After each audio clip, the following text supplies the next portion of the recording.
We are here.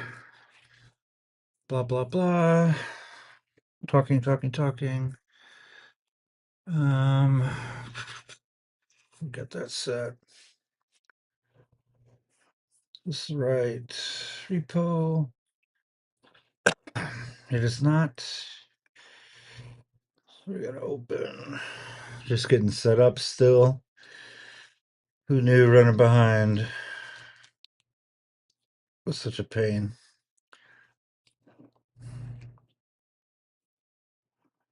Okay, what are we working on today? Today we are working on the EmberCare app still. Um, we are going to work on a little bit of tooling though. I have. Let me give you show the MacBook screen. We can close Claude. We can close the terminal. Okay, so I used. And I'll probably try and put a comment on this. I used the BMed method um, to create this PRD document. Now, I mean, BMed is awesome. My music is too loud. Um, BMed is awesome, but it's like way overpowering for a solo developer. Now, because I'm a dork and I love project management and I like to create documentation and that's all like super awesome. I could do that all day. I mean, I could be a project manager if they paid me enough money. Um, but there's just this file is massive. It's just, it's Jesus Christ, man. We got over 2,000 lines of deliverables and all kinds of stuff in here. And that's not to mention, like, we got an architecture document that's just as long. Now, if I was an enterprise guy and I had a whole team of people, like we'd have this kind of documentation.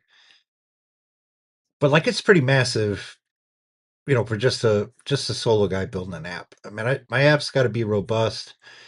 And I mean, we're dealing with HIPAA issues. We're dealing with, medications, like different users. Like this is all, it's a complicated app. It's not like a little to do deal. Um, but it's this BMed message thing is too massive. So what we're going to work on is, all right, let's see this. See if I can get this to click. All right, so we need to, all right, we're going to work on, this is milestone 6. So we need to go to milestones. All right, so what we're going to do is, um,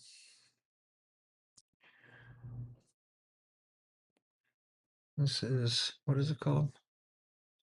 EmberCare Flutter, milestone 6. That's not it. Upload, dashboard, foundation. There we go. All right, so this is, and see my tools that I created for, not tool, but I went ahead and converted some of that BMed stuff to just like basic Claude slash commands. It takes out some of the cruft and just makes it a little bit more easier for me to uh, get the work done without so much ceremony and so much fluff behind it. So we're going to work on. Uh, we're going to consolidate some of that large documentation that we have into just a regular um, README. There's just too much there, and then that's going to have to do with like the architecture and some of the PRD. Now the PRD I had as its own milestone because that's going to be a little bit more complicated, I think. So I got to be more careful to make sure that I'm not shooting myself in the foot, which I like to do. I mean, that's probably my hobby is shooting myself in the foot. Um, but that's kind of our scope. We're going to delete and consolidate workflows. We're going to include in the README, which I understand it's going to make the README longer, right? So I'm going to trade some of this multiple massive files to kind of a bigger README. And that's concerning because Claude will kick out and be like, hey, that's 2,000 lines. I'm not going to read that. It's like you do have to be careful for that. But we'll cross that bridge when we get to it.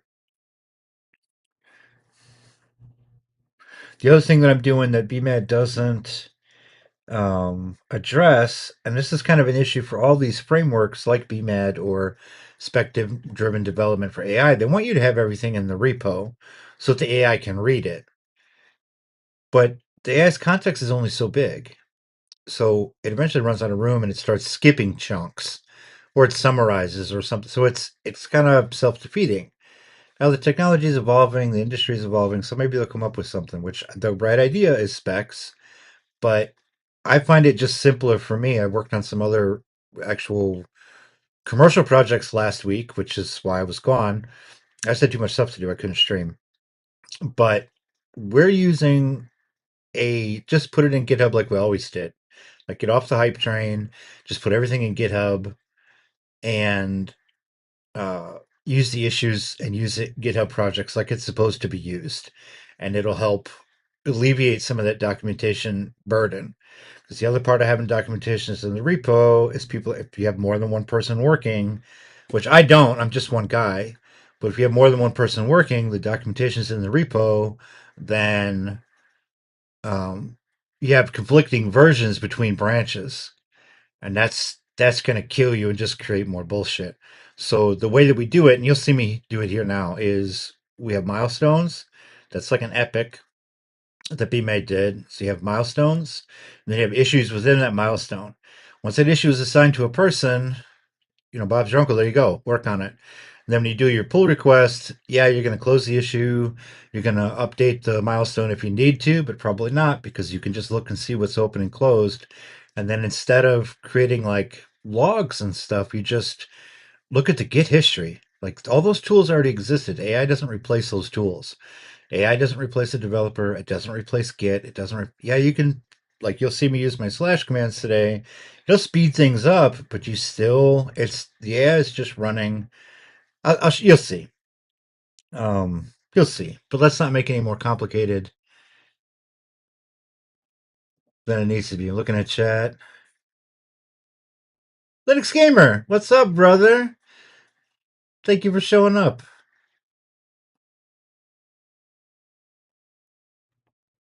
Oh yeah. Claude. That I don't know how to address that yet with Claude, and he's just so verbose. I talk a lot. You guys listen to me all the time. My friends listen to me all the time. I'm super pedantic. I know it. I know it's a it's a character flaw. I talk and talk and talk, and I assume everybody like, oh, they just want to hear. They just love getting into the weeds. They just love reading documentation. They all everybody wants to do it, and that's not true. People are not like that.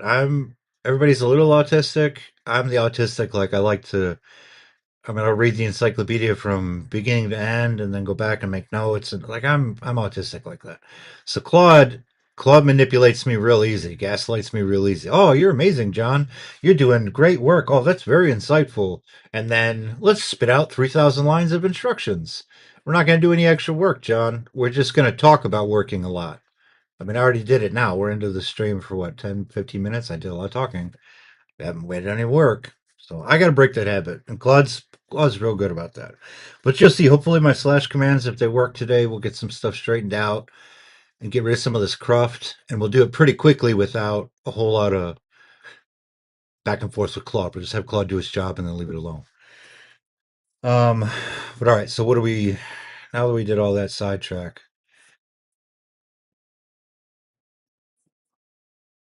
um, it's going to be a little tricky, but I think we're going to be fine. All right, so we are going to copy this and see. All right, and then we're going to get out of here. We're going to create a new branch. Now, all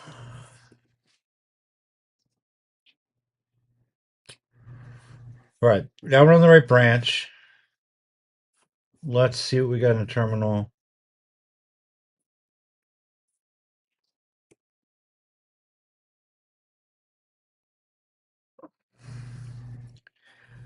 Okay, All right. So since we don't need to run or test anything, yeah, we don't need to run or test anything. So let's open up the README. This I've noticed you got to have something open right here. So we'll open up the README and then we will go to GitHub pull requests. We're going to cycle this, make sure that we got the correct open issues. And then I need to look for consolidate documentation. All right, this is the issue that we're going to work on. Consolidate, assign it to myself. Central project documentation and README with comprehensive table of contents. Yeah. Rapid commands. That's what I'm calling my slash commands. Um, I will probably post them on GitHub just because I think they're useful. I don't know who's going to like them, but no related issues.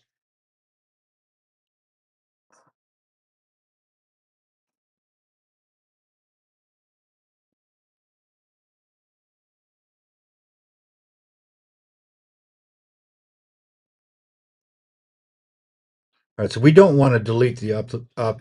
No, we're not going to delete.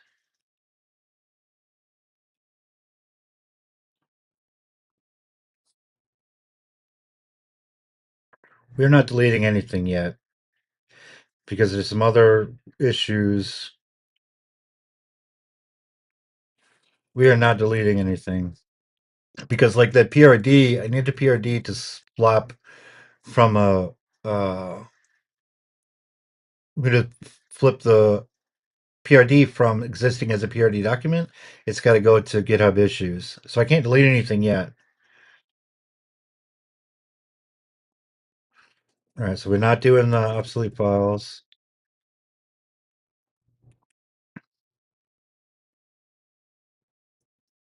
I don't want to delete the. Well, do I? No, I don't want to delete the workflows file yet. I guess we'll accept that. All right, I'm going to read it one more time.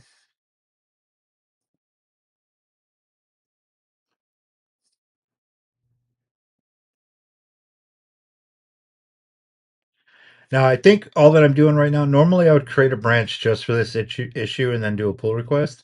But we're going to do a pull request at the end of the milestone because I'm hoping to get through all of this stuff this stream today. Just a couple hours worth of work.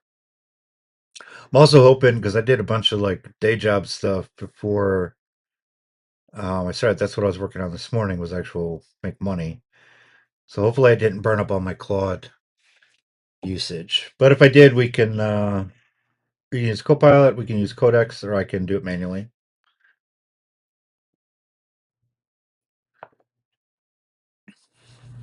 We don't want to build. We don't want to build a brand new README. We want to update the README.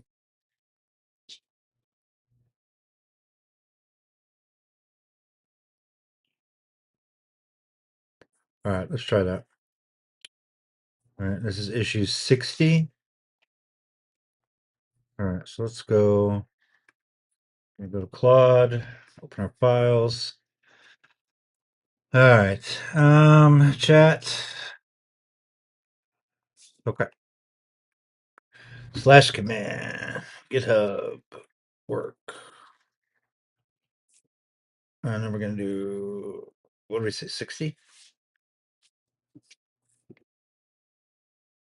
Fucking vibing. Don't vibe. Vibe coding is illegal. No vibe coding here.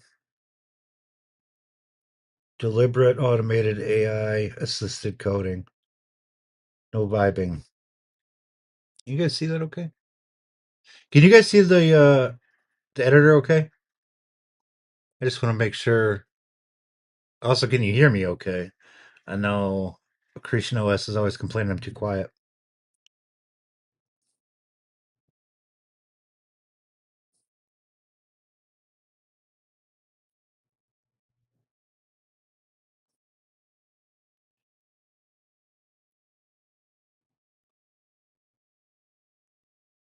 Thank you for letting me know it looks good. Yeah, no vibe coding, man.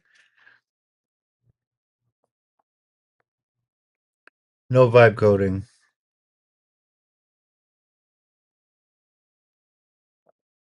AI assisted coding. Cool. Yeah, absolutely. AI is utility. Use it. Anybody who tells you they're not mainlining AI into their workflows lying to you. Oop. Yeah, they're absolutely lying to you. Everybody uses AI.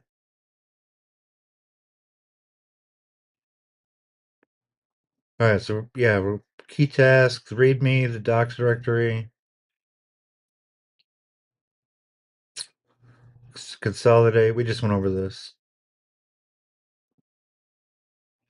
All righty, read.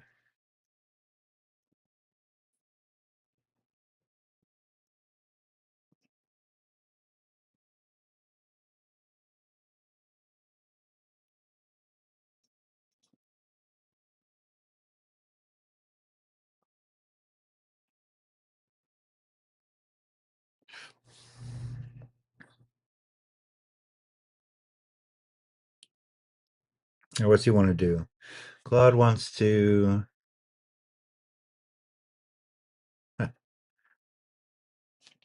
Yeah, this is yeah. Even because I like to write documentation, like I write plans. Um, I can write my plans in a couple of hours instead of like 3 days. Gets me back into actually doing work.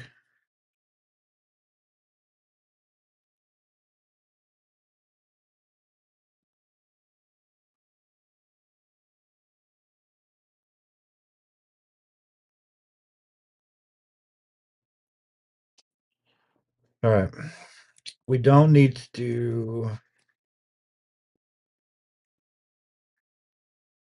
Uh, Codex. We don't need to worry about VS Code. We don't need to worry about Codex. Nothing about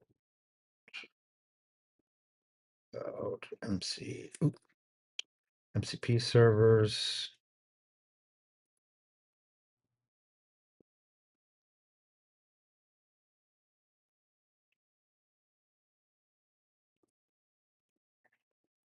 We're just going to use the source files.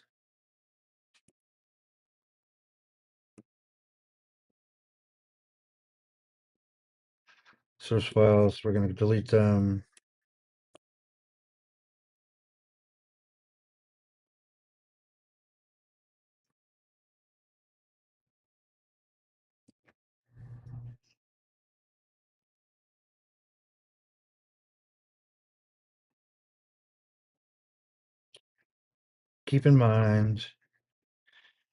Keep in mind, we are going to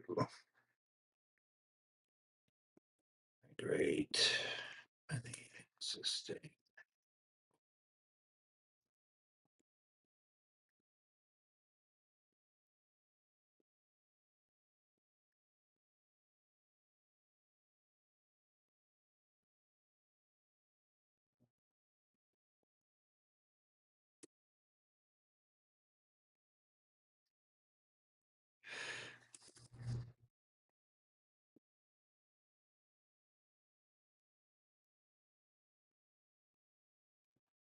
Just try that. Make a new plan, brother.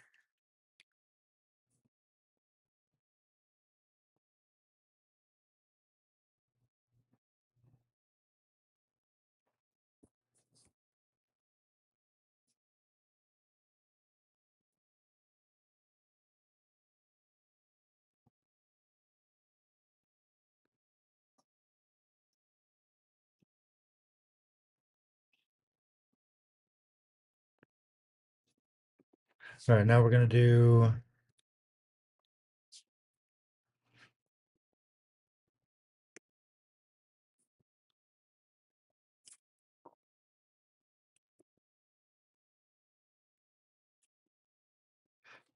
Where is my. Now, granted, these are new, so give me a chance to.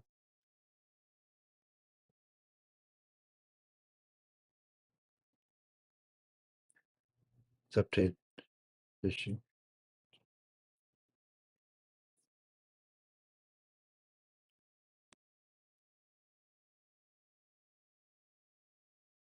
All right, what I just there was drop a comment. Hopefully, that's what we're doing. We're dropping a comment into the issue that we're working on with the implementation plan that he created because it's pretty good. We might have to make some changes along as he goes. Just I'm a a little worried that he's not actually understanding what's going on. But then also, if I run out, because I did a lot of work this morning, if I run out of uh, space or if I hit my usage quota, then I'll be able to drop into. I can just have Codex or Copilot grab the issue with the comments.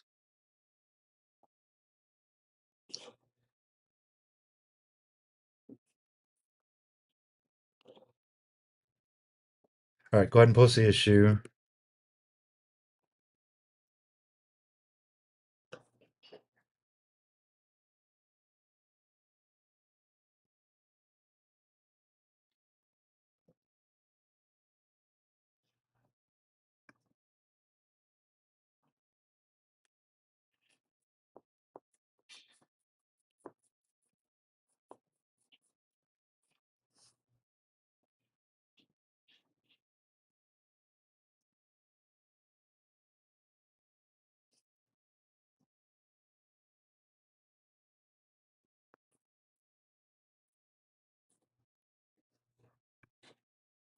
All right, make a plan.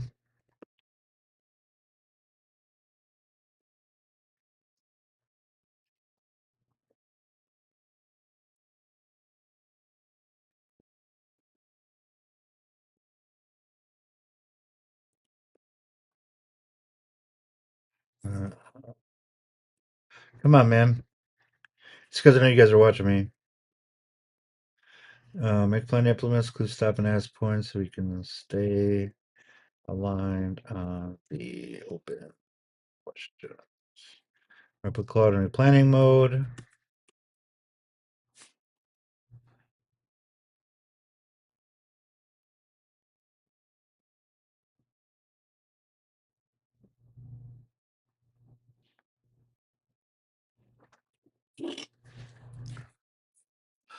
All right, we can go to. Just drop that. All right.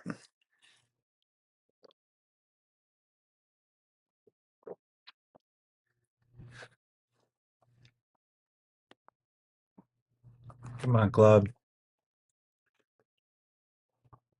Come on, homie. All right, I can also. I can drop this.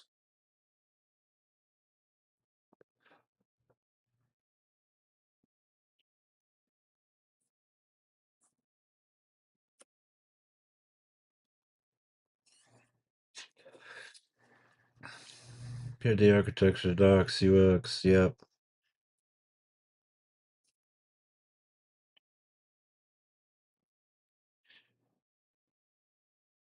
Outline.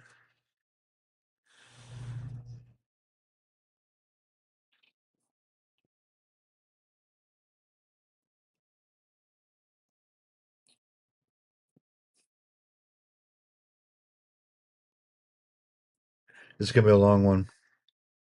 I will actually be lucky if we get through most of this one. He's got a good idea about what to do, but I'm gonna say this is what is it? It's almost 2 Chicago time. I gotta be done by 4 at the latest. We'll see. Implementation.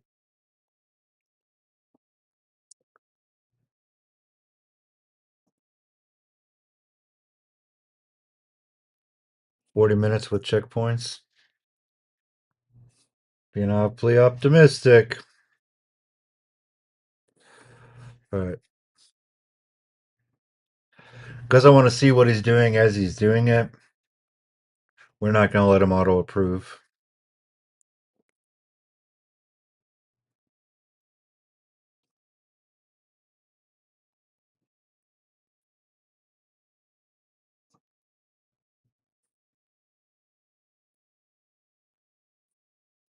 Like I said, the BMAD method is not bad. There's the other one called Spec Kit from GitHub. I think there's a bunch of them out there. Those really are the only two that I've really looked at, and they're not bad. I especially like the BMAD um, brainstorming. I put that into a slash command. I haven't tried it yet, but I do like the brainstorming because you can back and forth. Tease out his ideas, and then it's with the elicitation that's built into it, it's really good at asking you questions that you maybe not have considered. So when you're building an application or when you're trying to impose a feature, like it's good. It's way better. The BMAT is way better than anything else that I've seen out there, or even like proposed, and it's way better than just like um it's way better than just like, oh, just go talk to Claude for 15 minutes. Like it's more structured than that. So you get a much clearer idea of what you could be doing, what you thought about doing, and then the way that I've done it, BMAD doesn't do it, but the way that I did it with mine is that I put in some sanity checks, like because Claude will gaslight you and be like, you could build the next Facebook by yourself in a week. Like that's not happening, but it still is good. So I wanted to keep it. All right, look what we come up with. All right, there's a proposed structure. That's good. He's got yeah, three paragraphs, brief list, 150 words. Yeah, he's trying to drop it down to 200 words at a time. VS Code setup. I don't even think we need that, but I'm gonna let it go. The developer instructions, testing.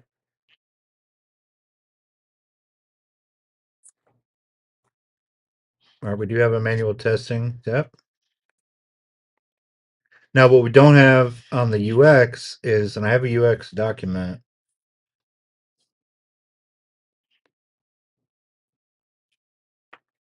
We should have one. Yeah.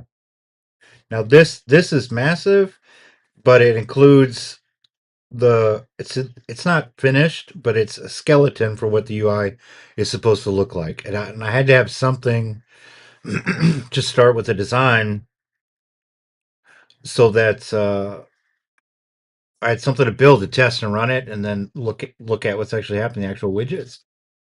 So we'll have to use some other tool to come up with a. We'll use Figma or something to come up with an actual real design, or I'll sub it out.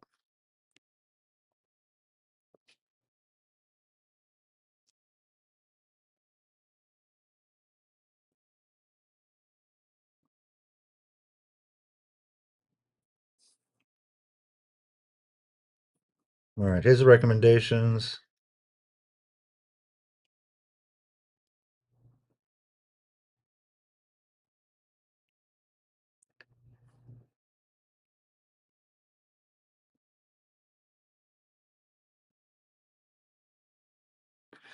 All right, now we got to start typing.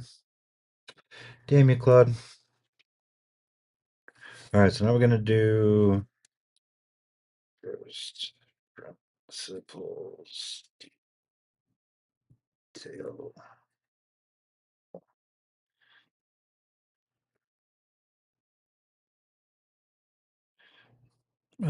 We want full text.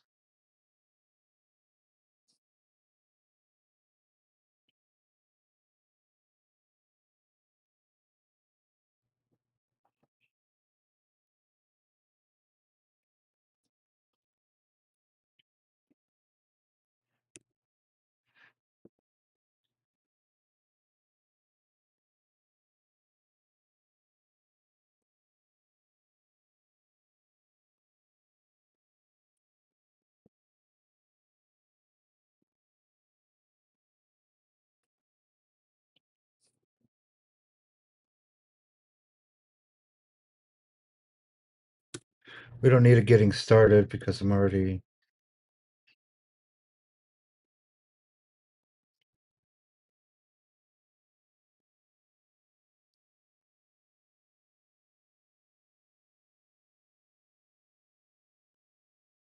No collabs.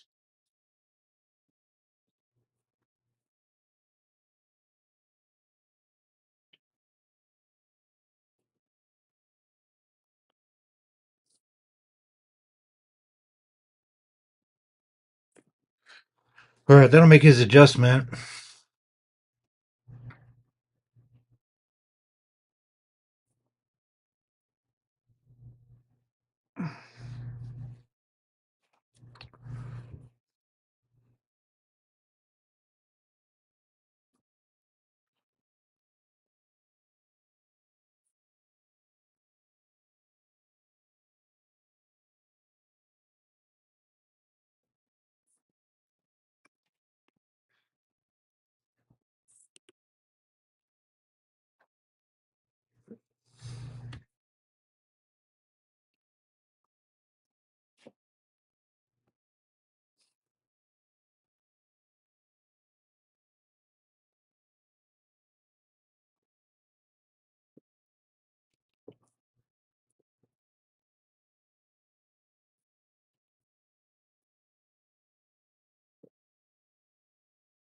Now, this is the first time that I've asked him to like my determined checkpoints, like stop and ask me. So I'm not sure because he's puttering around right here, processing. I'm gonna have to see how much that slows things down and how much he gets stuck.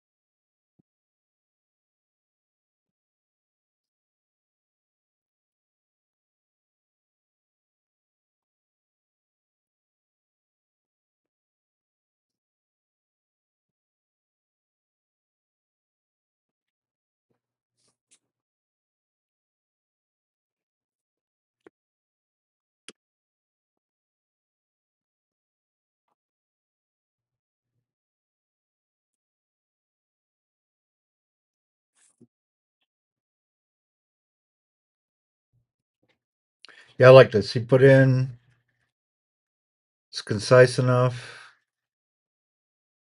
It's good enough of a problem statement that other AI and myself, if I forget, like, because with personal projects like this, I mean, it might be, I might get a big contract and then I don't have any time to work on it. So, and my mind, my personality, I'll, I forget what happens yesterday. So I like having it presented as if I'm not familiar with the project each time I get into it. This is something too that I've mentioned a lot that I wish more people talked about, and especially when they were on streams. Granted, I don't watch a lot of streamers, so but I'm really trying with this application to make sure that the users are actually customers. They're not the product. Like Facebook is, Facebook is a good example. Facebook is free because Facebook collects all of your data and sells it to a third party. That's their revenue model. Collect the data, sell it, and then sell that data to advertisers who then buy ads. So you, the user, you're not. This isn't for you. This is, Facebook is you giving away your data for free to somebody who's going to sell it. So I'm really trying to make sure that whatever I'm doing with the app is actually good for the user, that they get some kind of a benefit out of it. It is going to be a pay to use app. I don't know the revenue model yet. Some of it's going to be free. I think the basic functionality, and then I'll add value add stuff later that maybe some only a certain set of people are going to want. And then um, I do think I can get. I talked to another developer. I do think I can get funding for like health studies. Like somebody's doing a health study on different medications and their outcomes. That might be something I would sell user data for, as long as it was anonymized and you couldn't tie anything back to anybody, and it wasn't a pharmaceutical company. I don't. I'm not interested in that. But selling data to a research organization or a university, as long as it was anonymized and was actually going to turn out for the user's well-being in the long run, I'd have to test that with the user base before I tried it. But I'm open to the idea.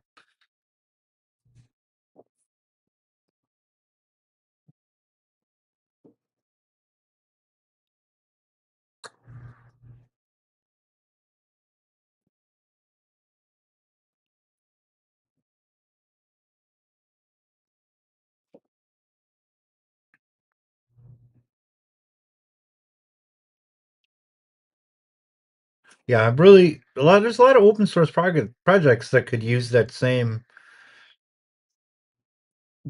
idea that yeah, we need funding, but we don't have to get our funding from IBM. We can get our funding from some other people, still make money, but not, because just because you're working on a project, you don't have to work for free. Nobody can work for free unless the ultra wealthy. That guy who's making Omarchi Linux, he's loaded. He could stop working and just work on open source for the rest of his life. He doesn't need any more money, and he knows it. He's talked about it on Twitter. Um, but I don't want the open source to only be available. Working on open source is only available to the ultra wealthy. That is not going to have good consequences.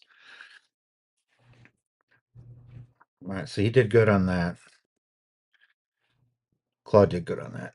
So yeah, I don't know. I'm going to keep exploring that. That might be some, part of what I'm for my own use first for how I can get EmberCare to make money, and then just as a general rule, because I'd like EmberCare to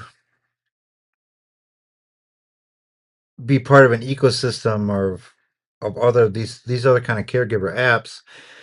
Because I got the app idea because it's something that I actually need and want to use, and then because of my family situation, there's a bunch of apps that I wish existed that just don't exist. Um, there's a whole bunch of them, so I'd like to continue making those apps that make my life better. So maybe I can make other people's lives better, and I can make money doing it.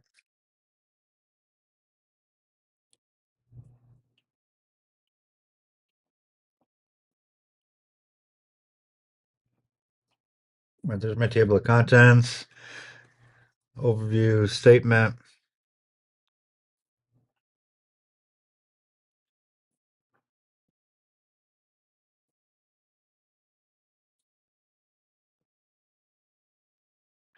This is something that some apps attract that I want to make sure that I get across in my app, and then other apps should be doing this too. I'm trying to tell other people what they should be doing, but let me just read it. EmberCare breaks the resentment guilt cycle by making data entry effortless and data retrieval trustworthy.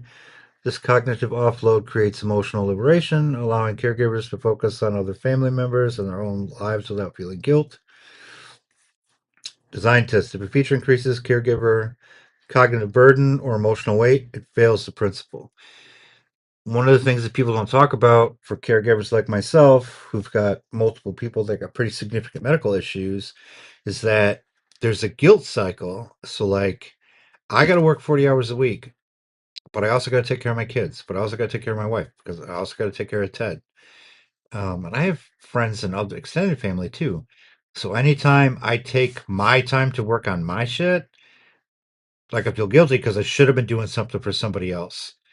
And then because the medication is such a burden for Ted, like I feel guilty if I'm like, okay, it's going to be fine. I'll worry about that next week, and then it doesn't get done because he can't do it by himself.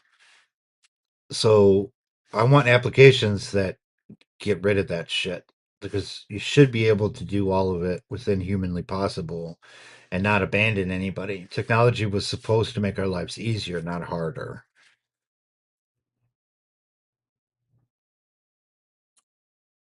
Tech stack, architecture, alignment, project structure, central commands, so workflow testing, running tests,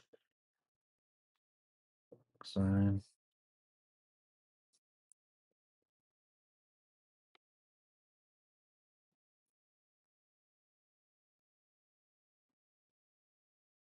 2,000 words. Yeah, go ahead and write it. That's good.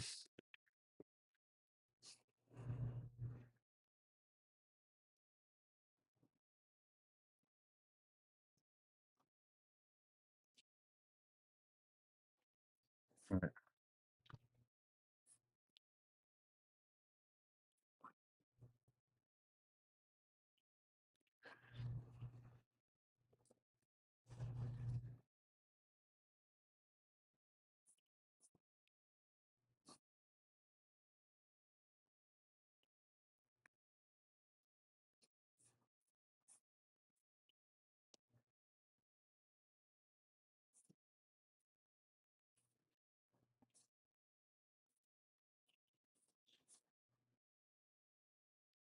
So many lines is that? That's fine.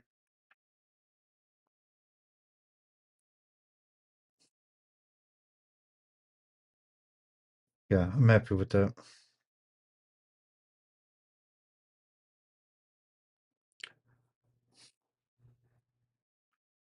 It didn't take long.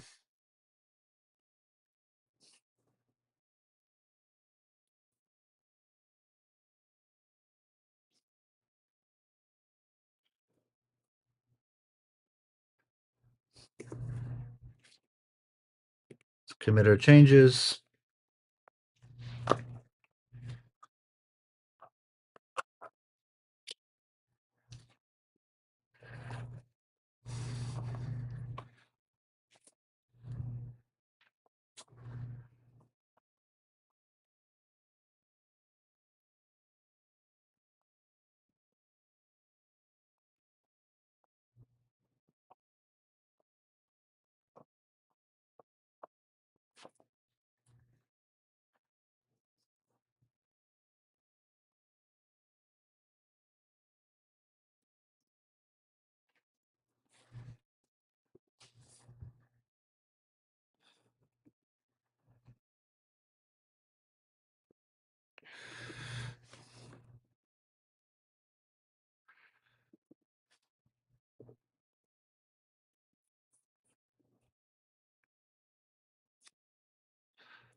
All right, next one is going to be 61 audit and selling it docs architecture directory. Let's see what this one says.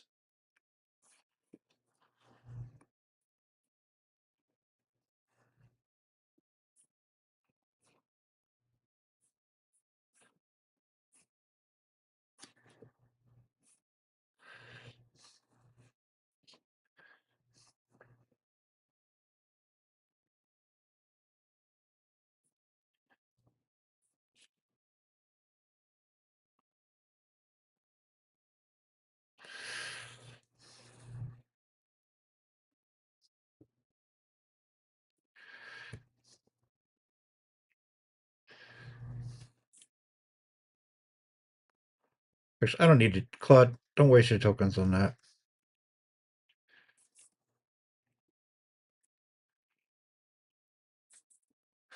What I wanted to do is when it hits the main, it'll close on a pull request. But like I said, we're going to pull requests. We're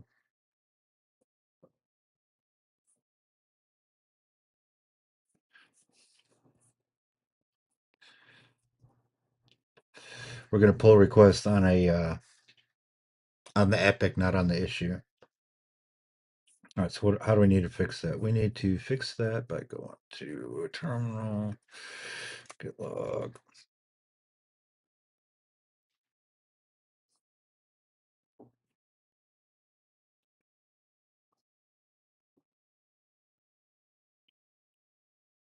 Copy that commit.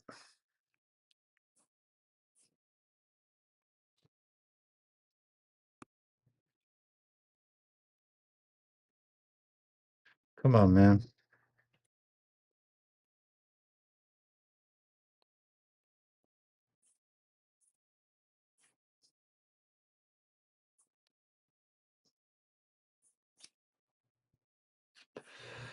All right. So now, what did I say? We're going to the audit.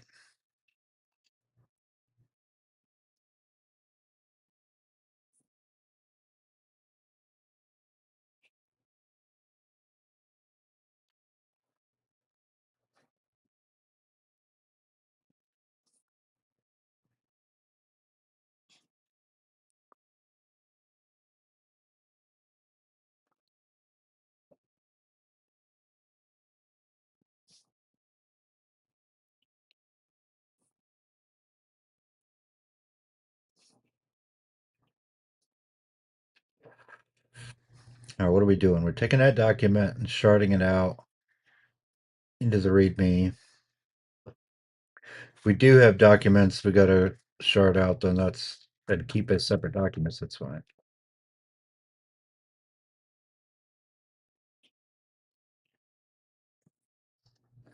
Tell you what we're going to do. We're going to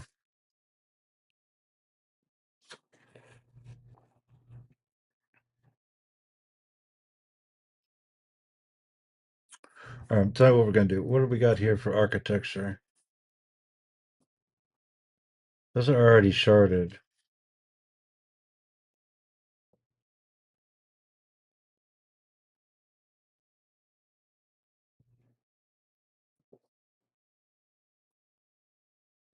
Yeah, how long is this? 500 lines.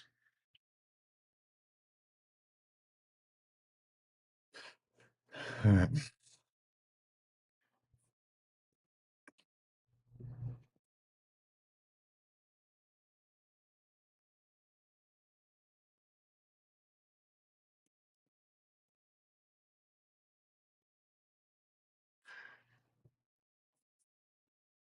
Where is that? That's in docs architecture.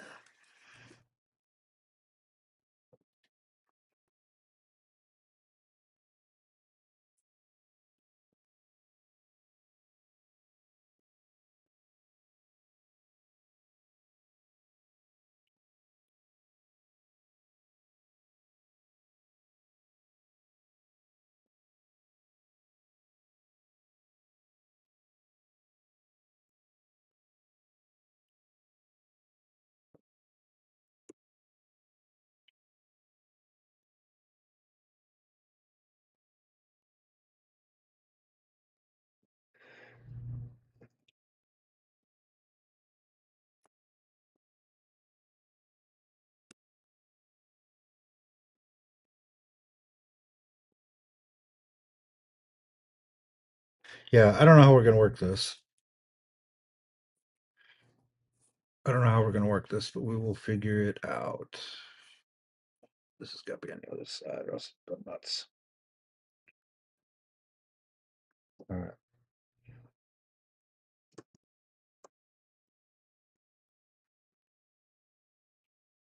61.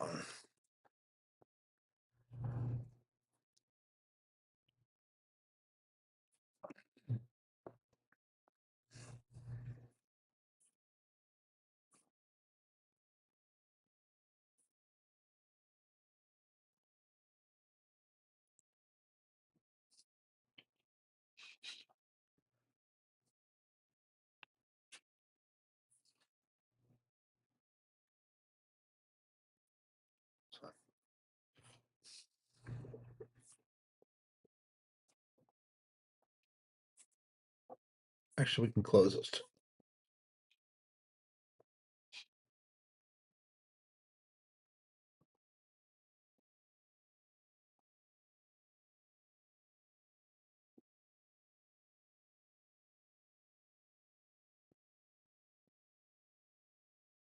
So he didn't pick up that. He didn't pick up the comments. Oh no, he's still thinking.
Yeah.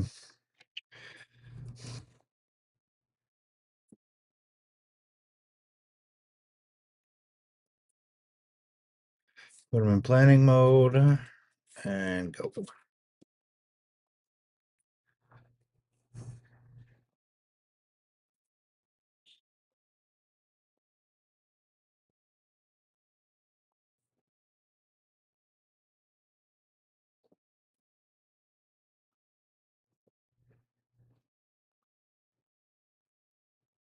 Yeah, I like the system. It's a slash commands. I've been using it, like I said, for a minute. It reduces the amount of steps and the amount of back and forth you got to do with Claude. And the thing I noticed was like, hey, grab GitHub issue number 6, and then he goes through a bunch of extra steps to figure out which GitHub issue and what repo and like shit you would think that he'd be able to assume. He can't because he's trying to be helpful and extra clear in what he's trying to do. So even this is like a lot. I mean, I got it, Claude. You want to be detailed? That's cool, but I think these are probably some extra steps.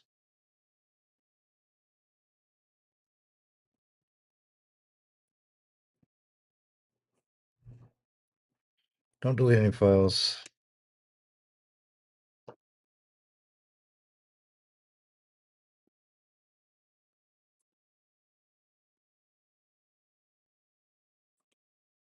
Don't delete any files, bro.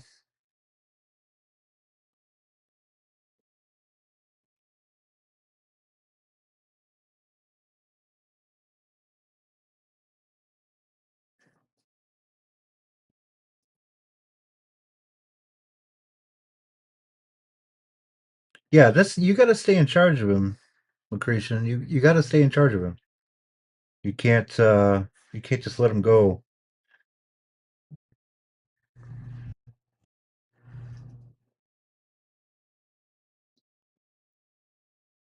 I mean, as much as I would like to sometimes, YOLO mode.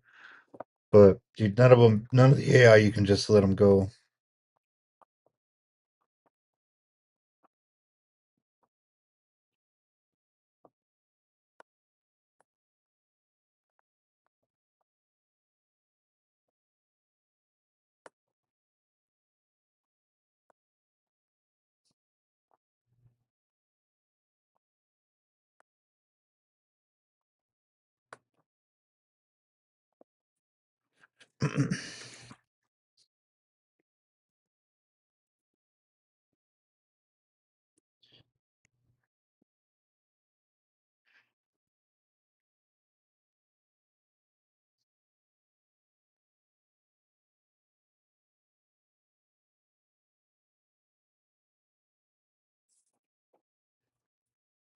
Don't delete the UI.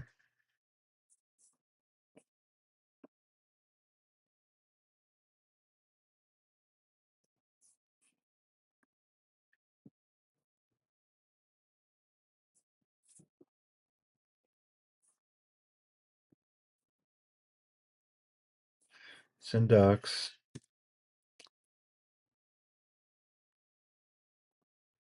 What is it? UX design.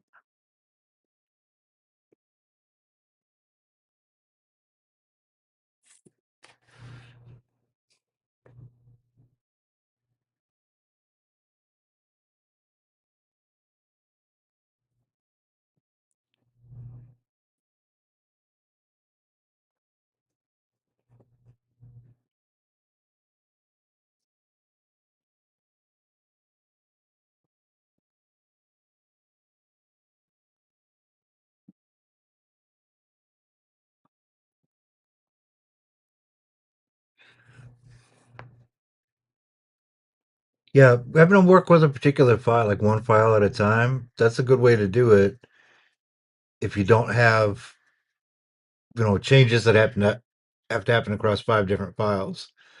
And one of the things that I really do love about AI is like, hey, I'm going to implement this. I want to implement this feature. Now, I use milestones and user stories and all that stuff, but even if you're not going to do that, then hey, Claude, I'm going to implement this feature. where's it going to touch in my application? Which files am I going to have to change? And he'll spit out a list of like 5 or 6 files with like kind of the overview what the what needs to change. I kind of don't agree. All right, I don't follow exactly with what he needs to change until I do kind of my own investigation. But I at least got a list of 5 files now, and then I'll feed him to Claude those 5 files, and then work on the implementation so that he kind of has a context of what's going on across files. But there's a lot of times you're only working on one file, so you don't need to get super fancy. So I'm trying to do is not be as fancy. I got so much work to do. I need AI to actually live up to its hype that it can make me go faster, not make my life more difficult. Or because I got 40 pages of documentation and no app, then who the fuck cares? Excuse my language. Please don't demonetize me. I'm just kidding. I'm not monetized. No plan on getting monetized.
He's going to drop my agents file too, which is good.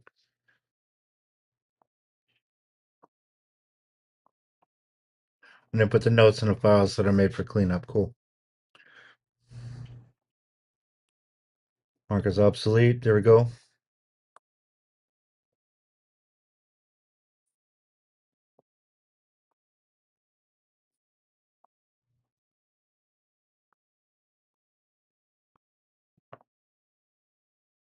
There we go. Yeah, go ahead. All right. We're gonna YOLO this mode. That's fine.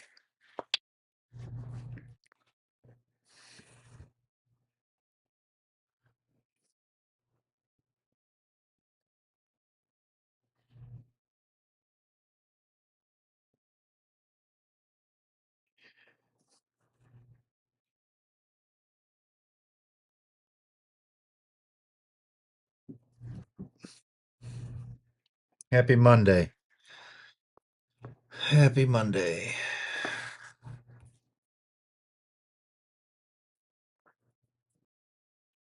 Happy Monday.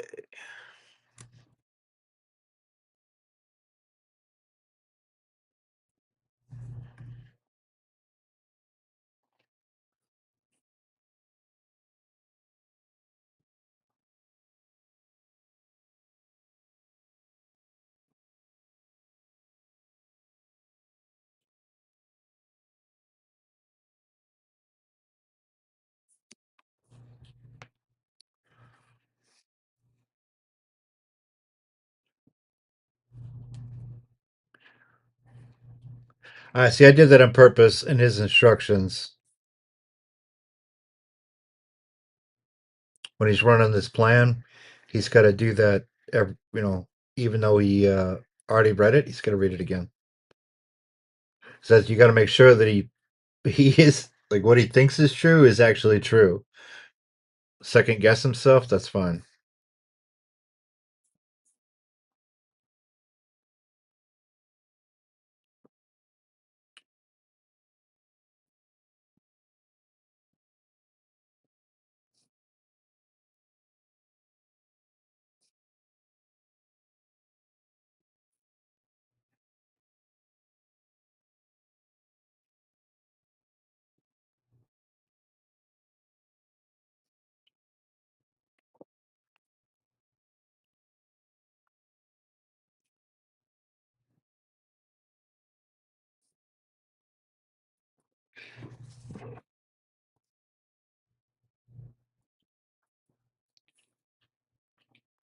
This is going to take him a minute.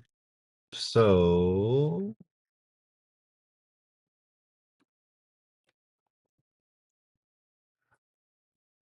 what do you think, ladies? What do you think, ladies? Claude doing a good job? You doing a good job? This is Scooby. It's Scooby. It's Charlotte. What do you think? We're doing a good job today? We're doing a good job? No, you're bored. You're bored.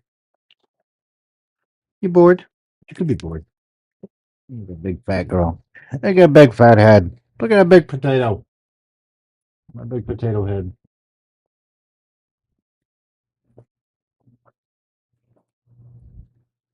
No, girl. You're getting old. You're getting old. Oh, I get that. Oh, you needed to? You need to. You can get some. You can get some. Look at that face. Look at that sweet girl face. This is my crazy one. My crazy girl. Yeah. Yeah, yeah, yeah. You're getting a little old too. Look at this. Are you getting old? You getting old? You getting old? You're not getting old. You're not getting old. Ah, you're not getting old.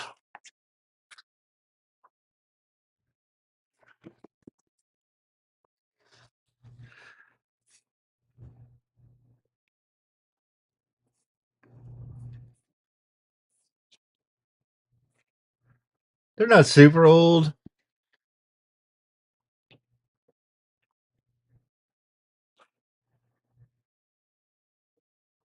That's McDonald's cheeseburger for lunch. No. Yeah, they're old girls. We got them. Charlotte's pretty old.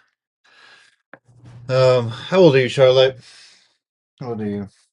9 or 10? I think you're 9 or 10. It's kind of hard to tell. We adopted them from a rescue shelter. She was, man, she was 2 or 3. She's just a pup. Yeah, she's old. She's got old bones.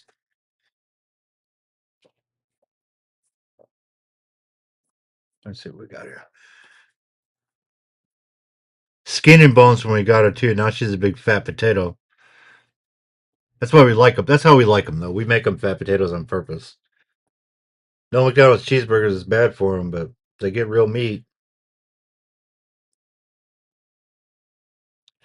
I mean, they eat McDonald's cheeseburgers too once in a while, but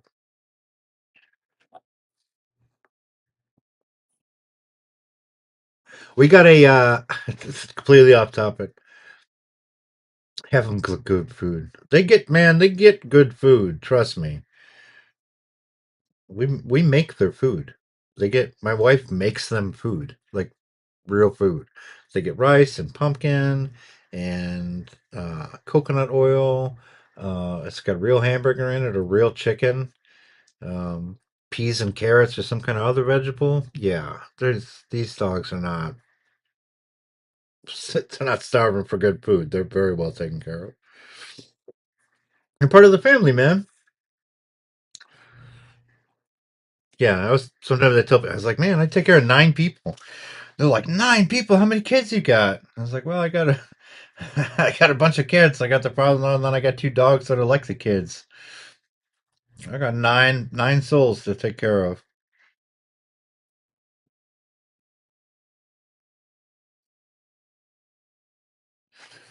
Yeah, but clearly off topic. We got a Jack in the Box. We didn't have one in Illinois. I can't remember if I had, because I traveled a lot before. I can't remember if I've had Jack in the Box or not. I don't know if you guys ever had. I think it's a California place, like a West Coast thing. I think it's a West Coast thing. But anyways, we got one here, kind of local to us. We tried it yesterday, my son and I. It's not bad. It's kind of like a Wendy's, but maybe a little bit. They got boba tea and all kinds of weird shit, but it's pretty good.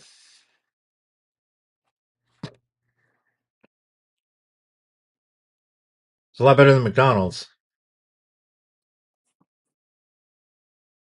They got in California, yeah. I thought so. I want to say when I was in Palo Alto, we went to Jack in the Box. I was there for a school. We used to go up to San Francisco on the weekends. I want to say, yeah, I want to say that I'd had it then.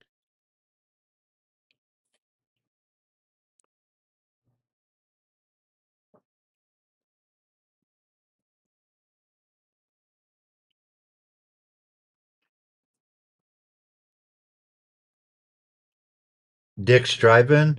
We have a bunch of like little. I've never heard of Dick's Drive-In, but after is it a chain? Because we have a couple of like. There's only one of them in the world, mom and pop places in the city. There's a good place for burritos. There's a good place. There's a deli that I like. There's a hamburger joint that I like. There's a chicken place that's only here in Chicago. Those are the best places. It's just a local place that you can't get anywhere else in the country. Yeah, we got a couple of those.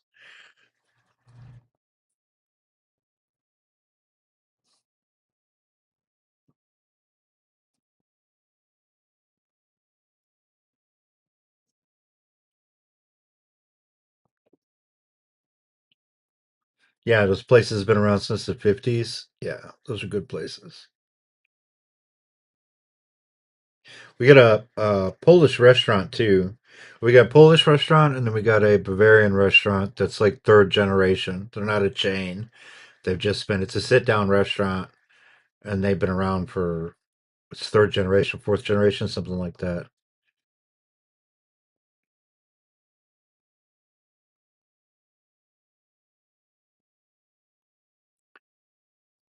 It's called a whammy. Yeah, whammy burger. Yeah, the Bavarian place. We're probably taking Ted to the Bavarian place for his birthday. He's Polish, but he likes schnitzel.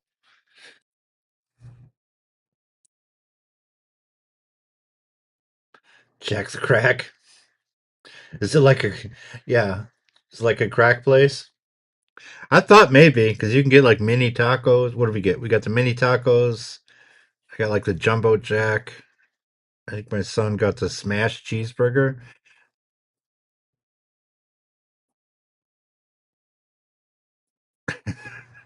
Yeah, yeah, I could see people getting. It was cheap too. That was the thing that Jack in a Box. It was cheap.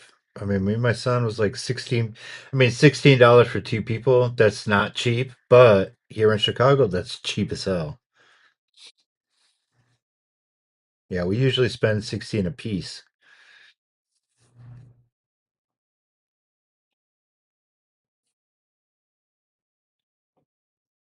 Yeah, these are all good. He's dropping the obsolete. No longer.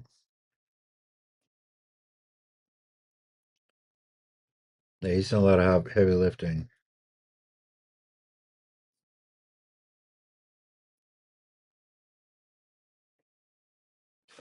All right, he thinks the work is done.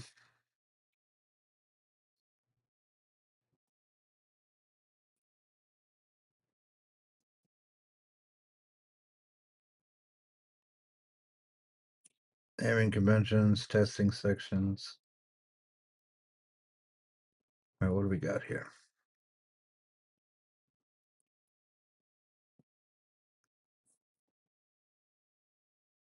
Let's actually read this.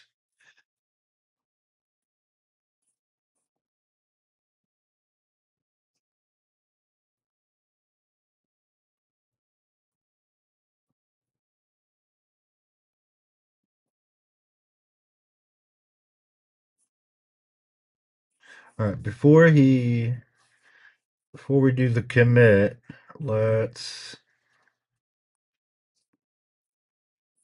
I want to look at this README.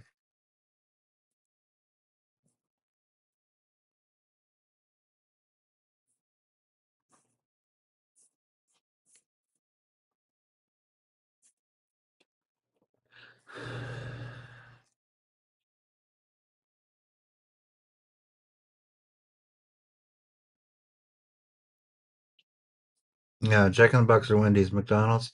I always get sick as hell when I go to McDonald's.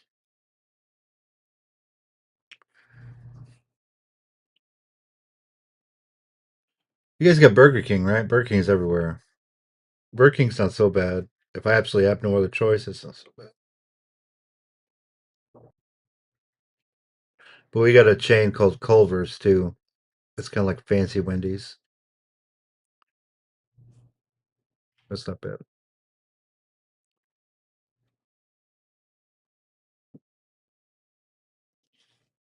Mexican places in Chicago, we got a ton.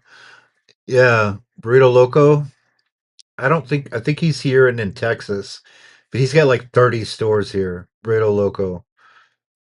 You get big fat burritos. There's a mom and pop place not very far from me. It's a Taquero something. But they make everything there fresh. Yeah, it's a good place. The burritos are huge.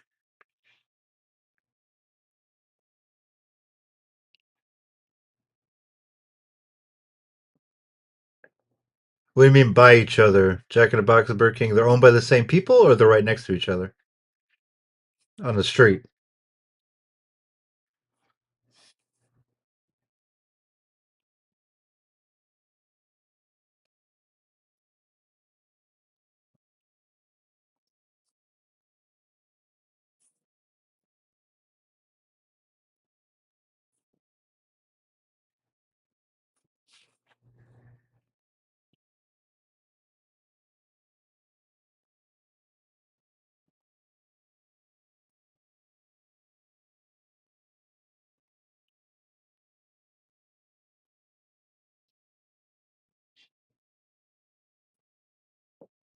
All right.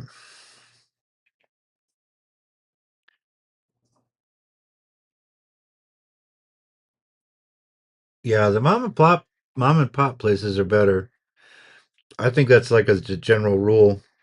The mom and pop places or whatever you call them, family owned, are even if they got a couple of restaurants, you know what I mean? Like Burrito Loco, I knew that guy way back when he was a roofing contractor.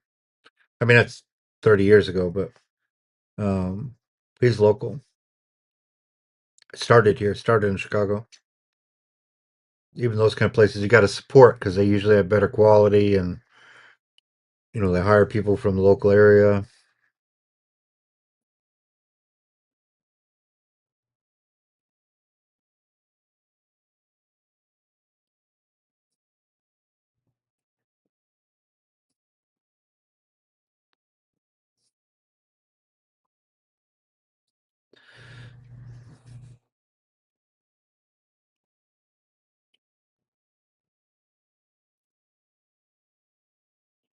We have a Checkers around here. Yeah, I always get sick as hell. Tastes good. Yeah, Checkers tastes good. The burgers taste excellent, but I get sick as hell.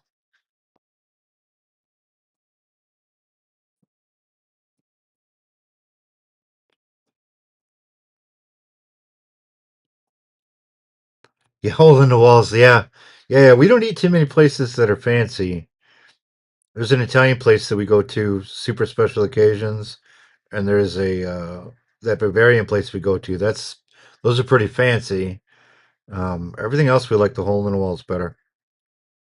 Just better food, family. We're uh, white trash. I don't know. Hole in the wall people. I don't know. We just that's our spot. You know what I mean? Like we're not. My wife and I both came from nothing. When we first got married, we always checking the couch so we could get the kids chicken nuggets. Checking the couch for change so we could get chicken nuggets for the kids. Buying the cheapest ass cigarettes we could find. Lived in a double wide. Yeah, we're all in the wall people. When I was drinking, my favorite places were the dive bars.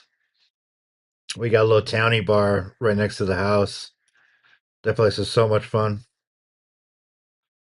I mean, it's not much bigger than my house, but I live in a tiny house. But always good people there.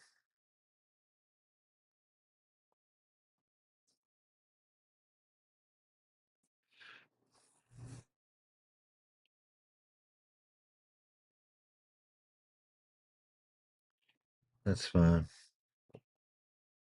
That's fine.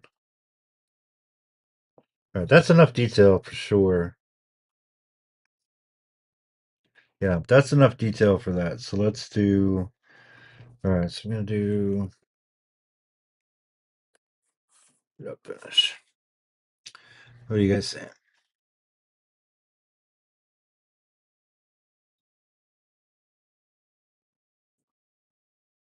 90.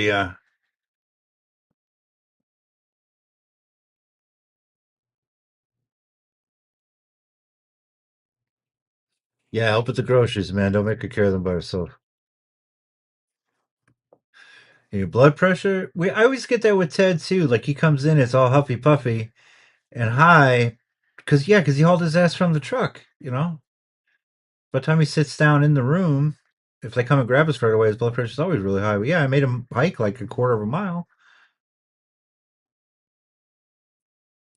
I'm sure it's the same thing with you being heavy and using a cane. Oh, it's a lot of work.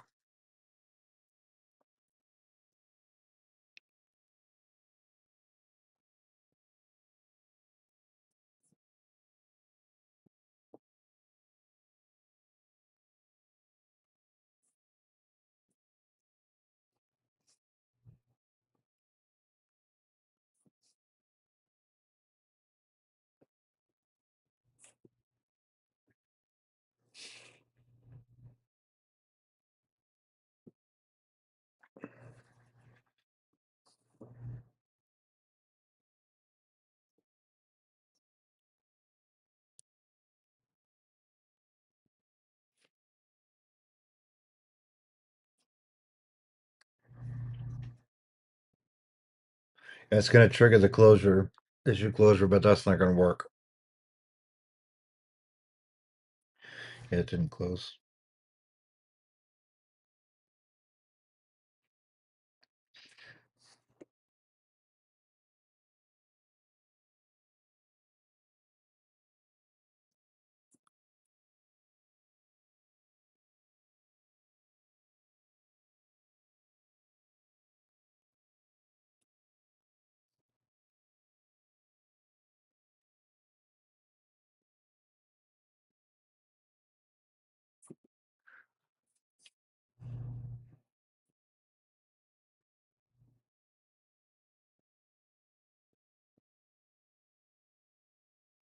Yeah.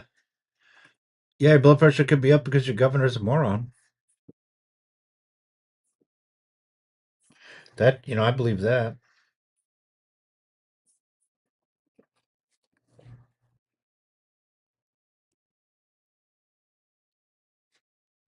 Yeah, I believe that wholeheartedly. Close that up.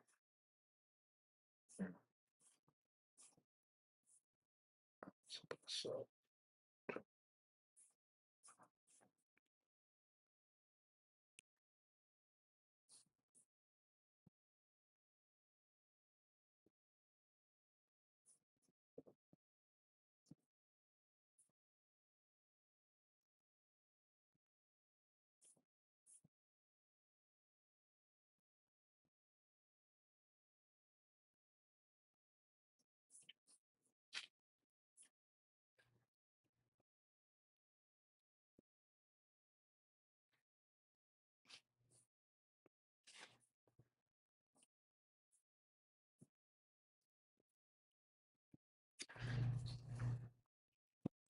all right, that's done.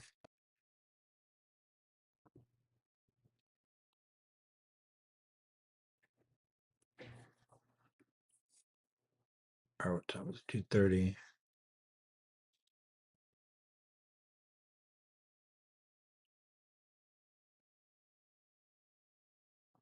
All right, we're doing delete.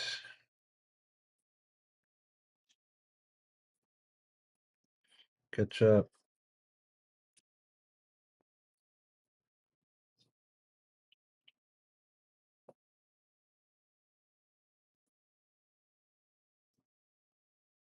That's their job, man.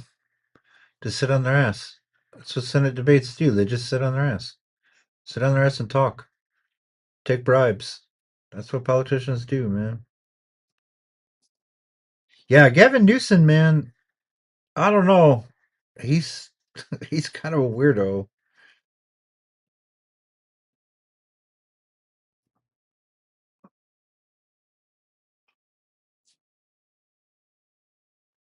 Oh, if you lived in yeah, we lived in California, I don't think you'd do really. Neither one of you guys would do well in Illinois either. It's crazy here.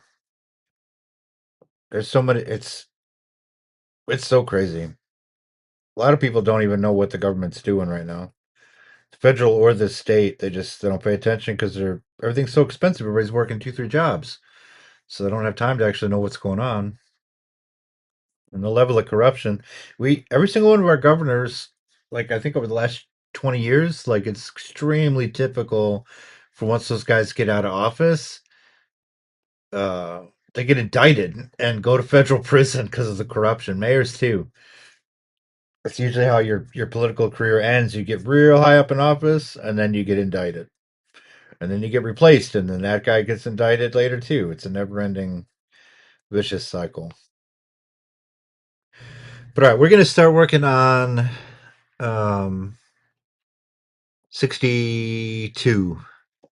But I'm gonna take a break. I gotta stretch my legs and my back. Take the girls out for their potty break. So give me like 10 minutes, and then I'll be back and we'll work on issue 62. That's templates, stocks, and plans. This is actually be a good one that I hope I can get rid of. Um, yeah, we don't need to add Gemini in there too. We've got discovery stuff.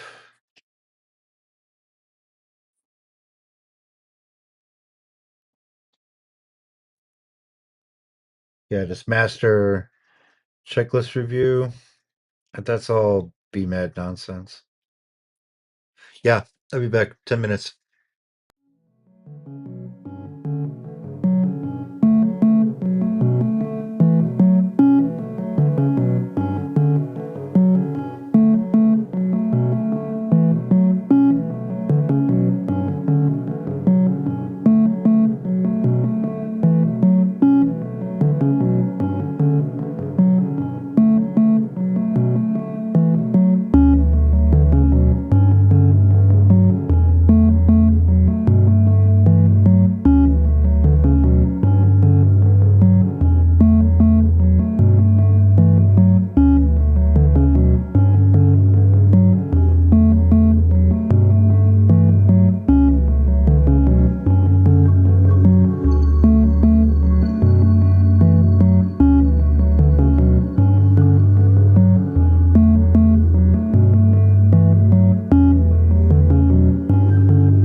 Okay, where are we? We are working on 62. We haven't started.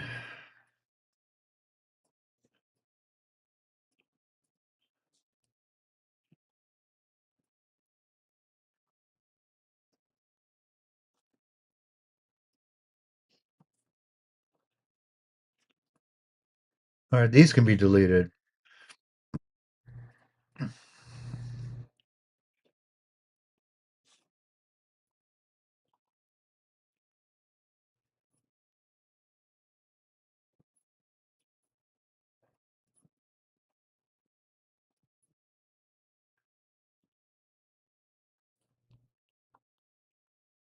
Those can be deleted. We don't need to keep them.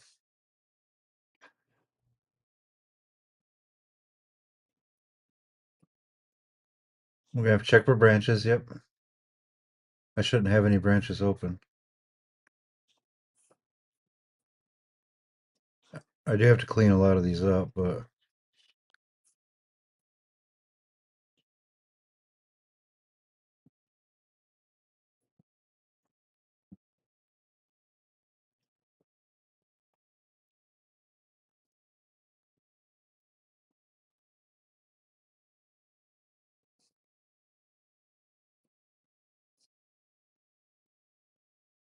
yeah, we can do this. All right.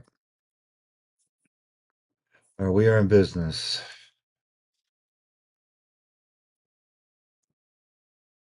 Cool.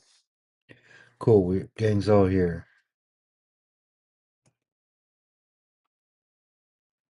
What is it? 62? 62.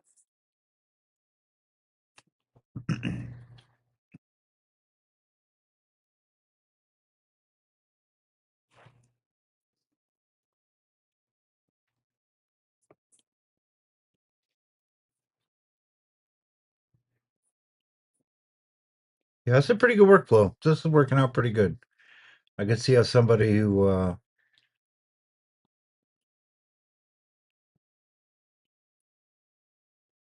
trying to get AI to work like this. Yeah, I should put these commands out there.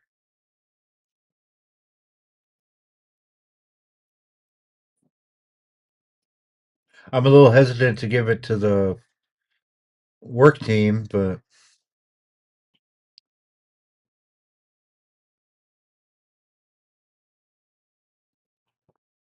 just because those guys should be paying me for stuff, I shouldn't be giving them anything for free. They know how to Google.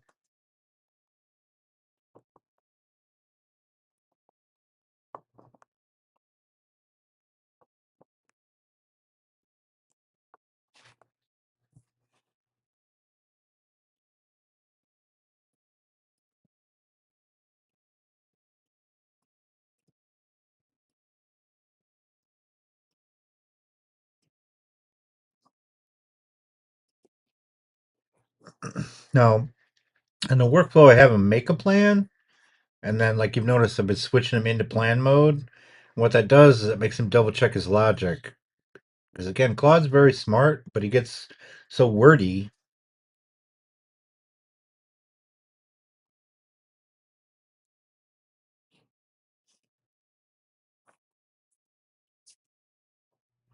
Two standalone files, up to two remaining documentation.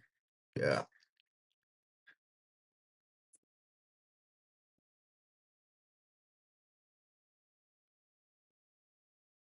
Double? What's double?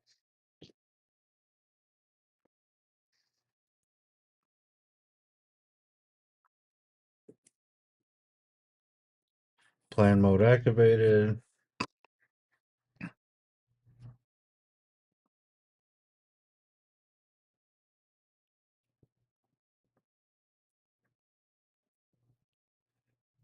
I know this creates extra tokens, but especially since the last update, he's not exactly the sharpest crayon.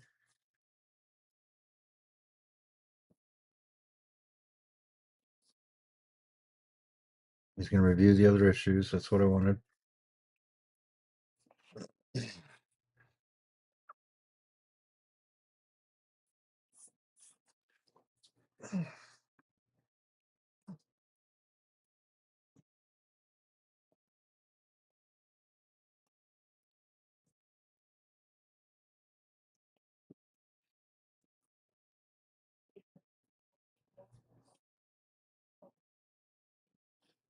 Yeah, this is the issue to do the deletions. I didn't want to delete them in the other task.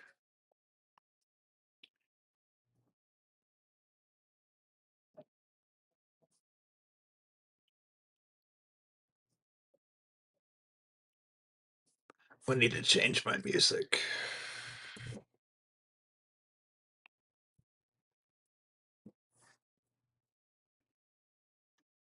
You guys listen to music when you work?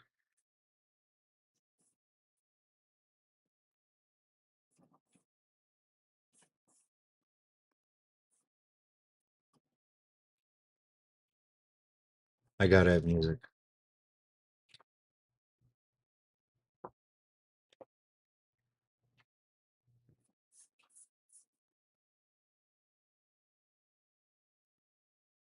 We need to manually approve these edits.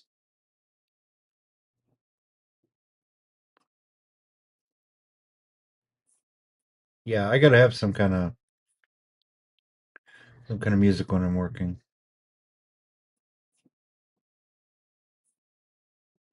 I just can't. All right, what are we changing here? Get the deletions.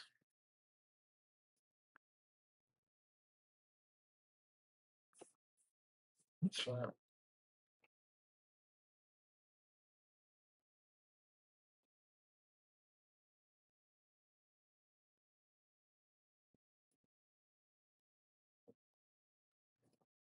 Yeah, I like talking to you guys. Um,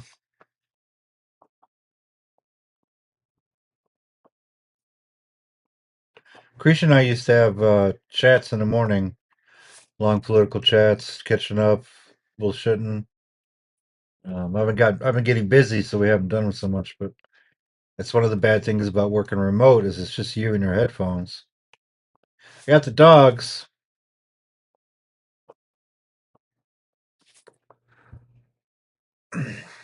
Copilot was not in his original spec. What did you do to Copilot, my man? But yeah, when you're working remotely, it's just you and your music. I have Discord open sometimes or Slack. But so I work I'm a subcontractor, so I work for a guy, but he's got 10 or 15 subcontractors in his stable, and I know most of them, but there's usually 5 or 6 of us working on a project. So there's a Slack channel that he runs, the owner runs, and depending on the project, there's a Slack channel for it. So we'll just kind of hang out in there while we're working, because we're all working on the same project. So we're working as a team. Um, but they wanted to get away from Slack. I wanted them to go, Slack's not bad. I gave them all kinds of other options, but they picked Discord. So I'm in a Discord. I got a Discord uh, server open now, off screen, obviously, but because it's work. But I'm not a fan of Discord, and because I have friends on Discord and some other Accretion OS project and that kind of stuff on there. I try not to have Discord open. I don't want to have Discord open while I'm working. Just 'cause I want to stay focused on the actual job. But like me doing this now, it's nice to have people around.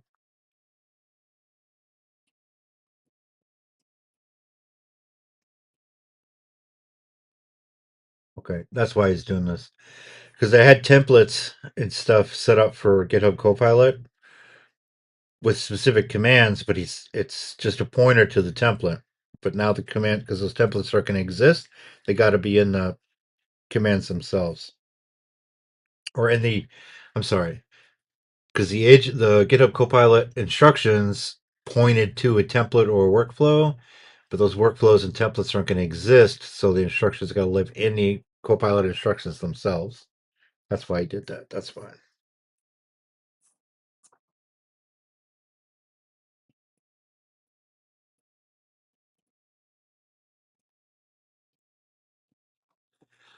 See, yeah, I miss our chats too.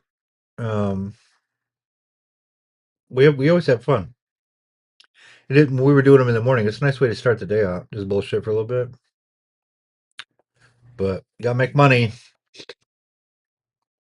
We'll figure something out.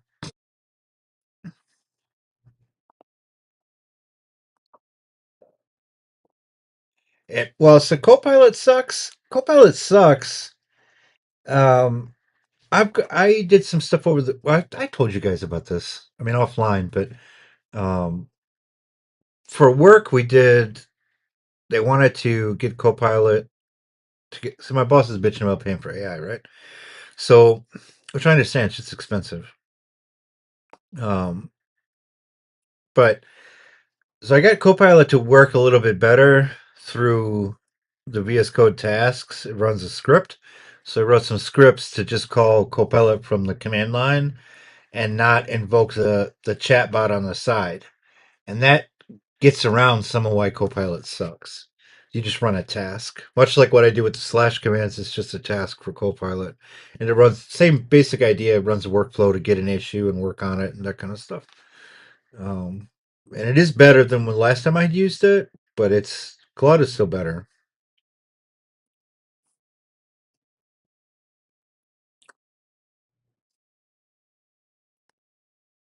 Yeah, coffee during those morning chats. I wouldn't be able to function out with my coffee in the morning.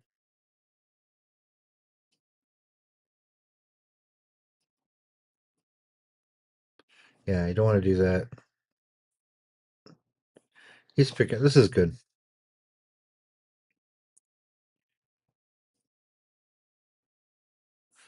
That's good, Claude. Good work. Good work, Claude.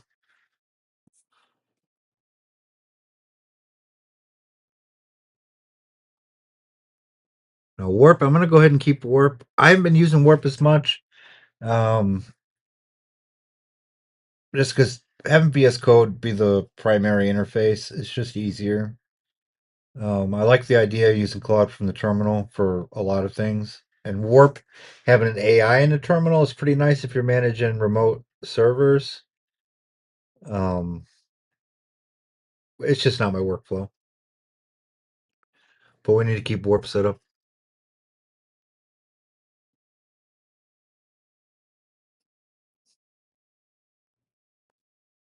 I'd like to, because what I'm doing with Claude is I set up global commands instead of local commands. For the AI, I'm going to end up having to do that with Copilot. Like I said, with those scripts, I just have to, I mean, I don't have to save them in the current directory. And Warp will have to be the same thing. There's features in Warp rules and stuff like that, so you don't have to keep stuff local.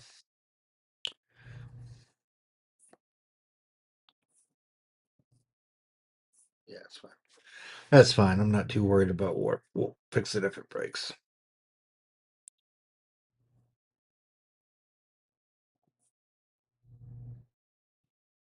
That's three.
We're gonna do this one because it's file deletions. We're gonna have to review and commit manually.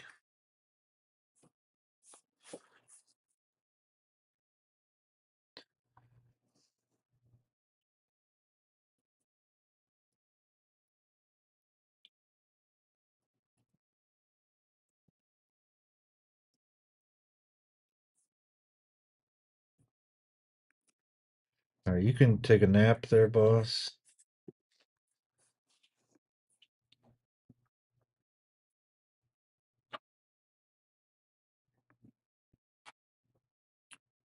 Working on 62. Write this down. Give me a second.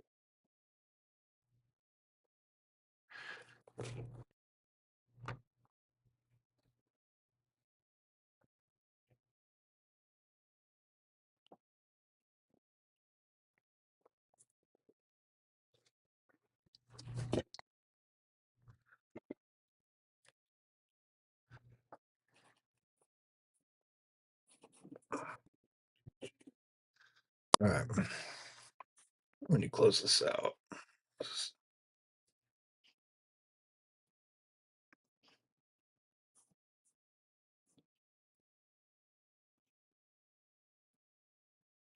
is a Copilot code.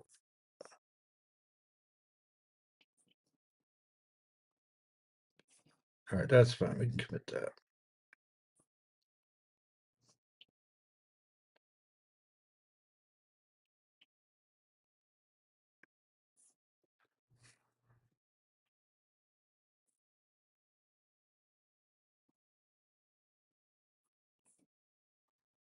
That's fine.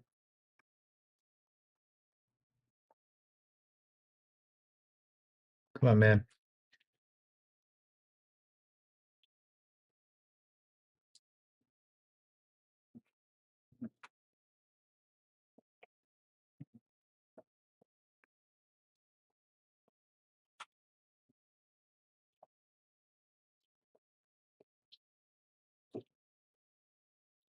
Get rid of that.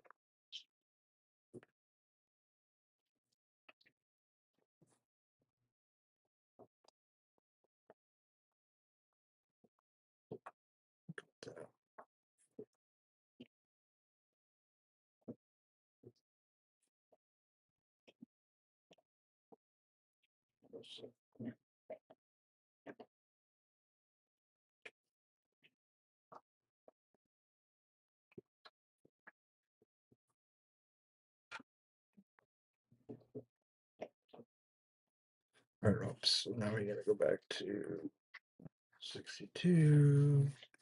What's that?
See, if you walk by Windows machines and you fart, and then you got to reboot the system, what happens when Windows farts?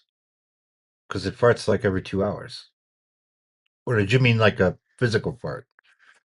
Because it Windows does software farts like every 2 hours. If you're doing any kind of real work, yeah. It's a sad, sad day. Microsoft and Windows used to be such great tools, but they haven't been great tools in a long time.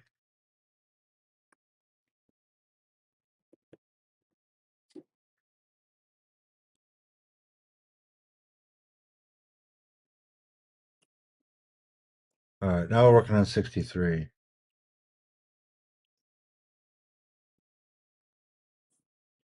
Wow, updates every 2 minutes? That's like an industry wide fucking thing, man.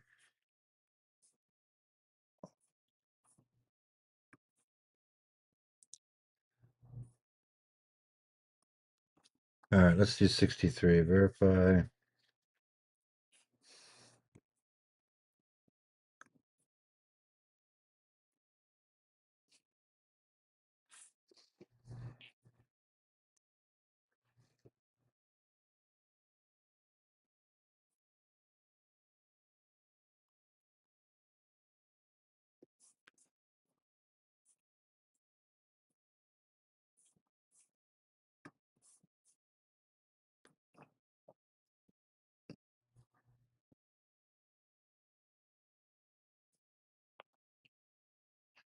Yeah.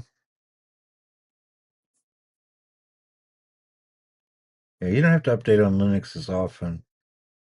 And the thing that's nice about when you do Linux updates, you can actually figure out what's going on and pick and choose what's going to get updated, what's not.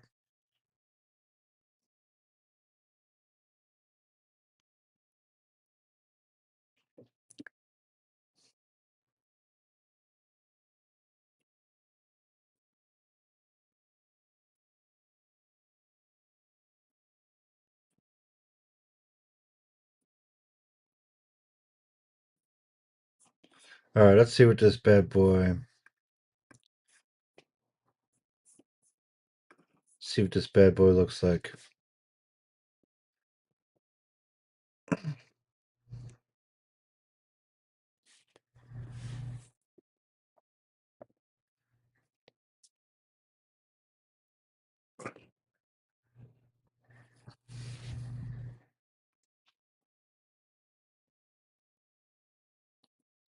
I'm curious what's going to happen with Linux and Windows in the next 5 years. The industry is going through such a huge change with AI, and Microsoft, the old war horses, even the people who swear by it are getting a little antsy about how good it is or how bad. I mean, how bad it is, but they're getting a little antsy about the quality, from what I can tell.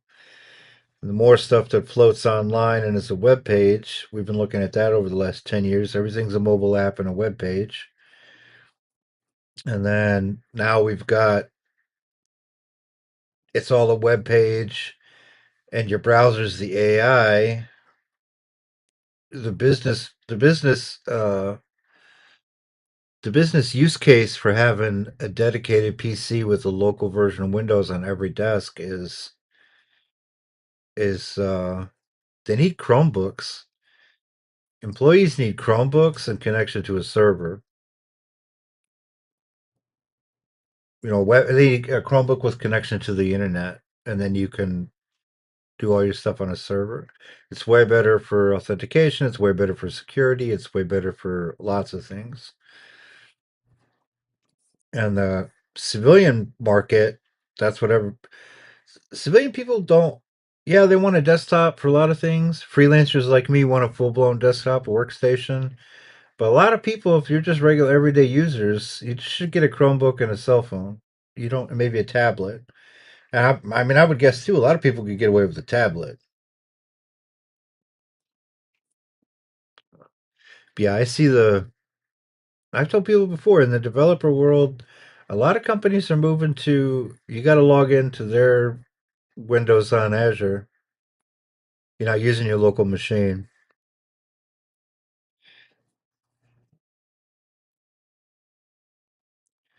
People are worried about security and data theft, and I don't know what Windows 12 is going to be, if there even is going to be Windows 12. But I wouldn't be surprised if Windows 13 or 14, if it had to live on a computer, it's going to be a Linux on ARM with Copilot front and center. It'll just be called Windows something, or it even won't be called Windows. It'll be a whole new OS, but it'll be Linux based on the Linux kernel, um, with Copilot front and center.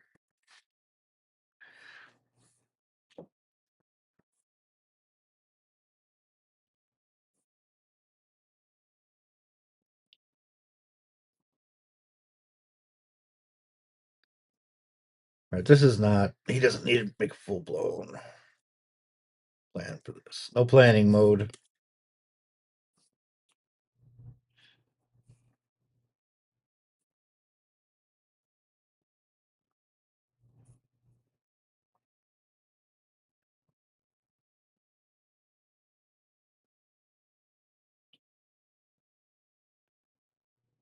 I've got two more to do. This one and then 64. I was hoping to get done by the end of today, but we're getting close. That's just to verify that we got all this stuff done. Create the pull request. But we're looking pretty good.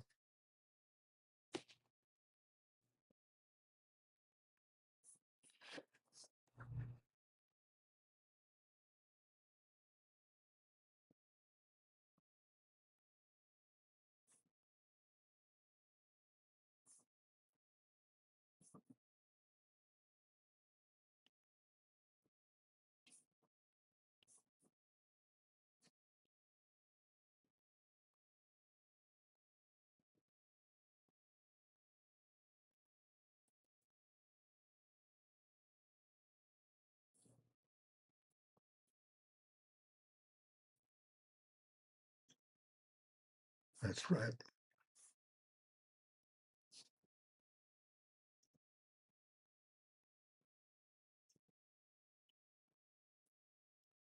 Linux needs a new desktop.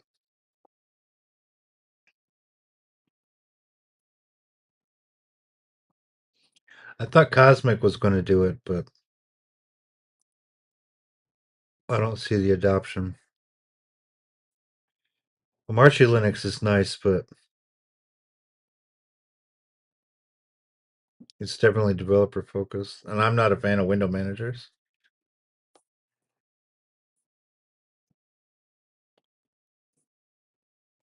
Yeah, Linux gamers. I know everything's getting cloud based. Like they've been pushing for 20 years to have gaming cloud based, but the latency just isn't there. Amazon's got something like that. Apple's got stuff like that. Google has cloud based. Um, PlayStation has it too. That's not so bad, but it's not great.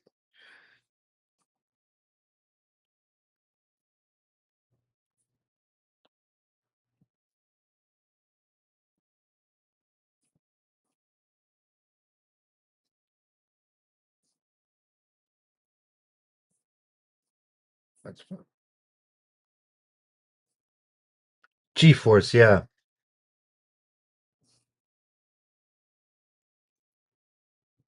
but you're more of a gamer than I am, obviously. But it's the yeah, you got to have the internet speed. Yeah, not everybody has that. There's like 20 million people or something last year that there was no way for them to even have internet. Like they couldn't just get it. Not because they couldn't afford it, like it wasn't available. I had no infrastructure for it. That's not gonna be true now because of Starlink, but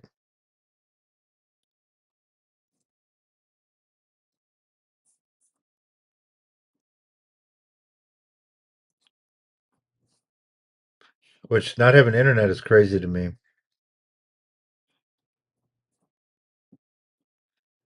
I mean, I was in high school. No, I was in my 20s when the internet took off. But my kids have never lived a life where there was no internet.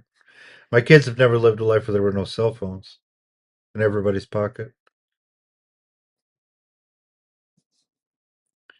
What do you mean by Africa made their own internet? I know China's got their own infrastructure.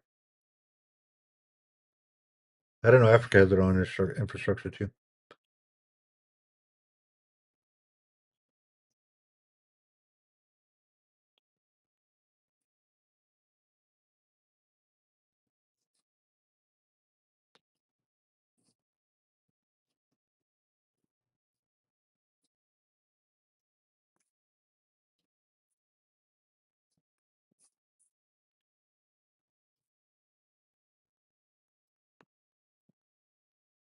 Well, your wife told you it's true. You take that to the bank.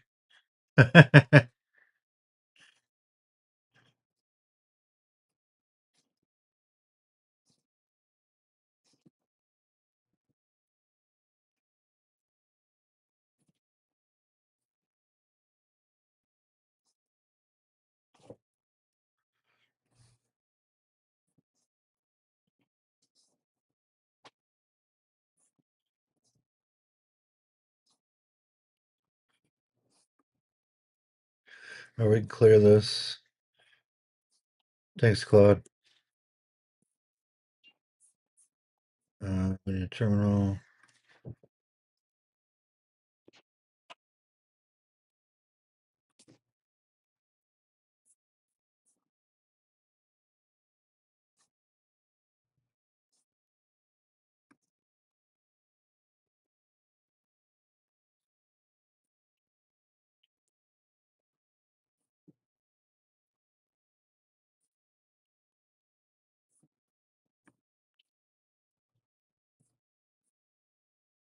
Yeah. AOL, MSN, Yahoo Chat, AOL. Do you remember Prodigy? Yeah, Prodigy existed right around the time that AOL was coming online. I think Prodigy was the first. I could be wrong. Okay, so 63 is done. So now we're going to look at, close this out.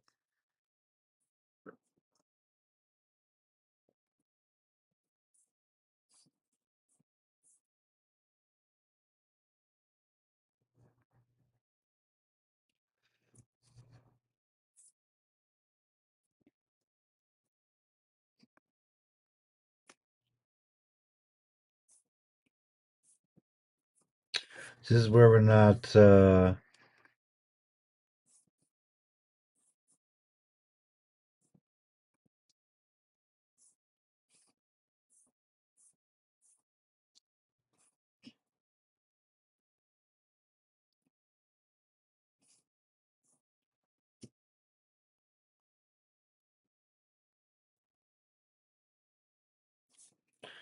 right, so this is. Now I do need to run git log.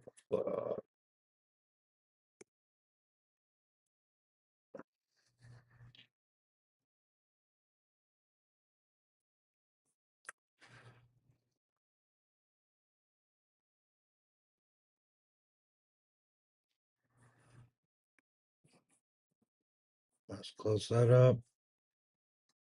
Close this. Cool. Now we're working on milestone completion. All right, so now we're home stretch. Home stretch. It's 323.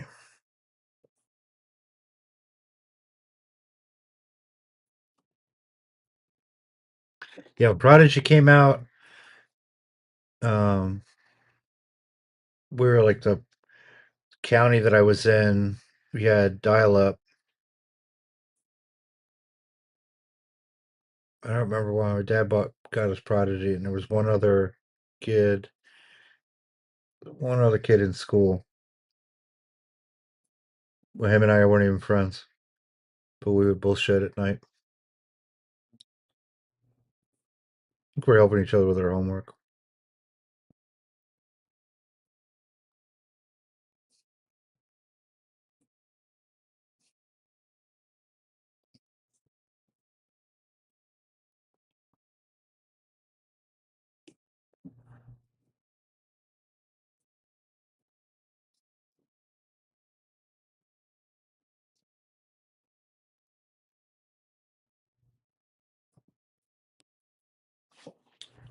Yeah, this is easy. This should be easy. This will be done. This will be done in a couple of minutes.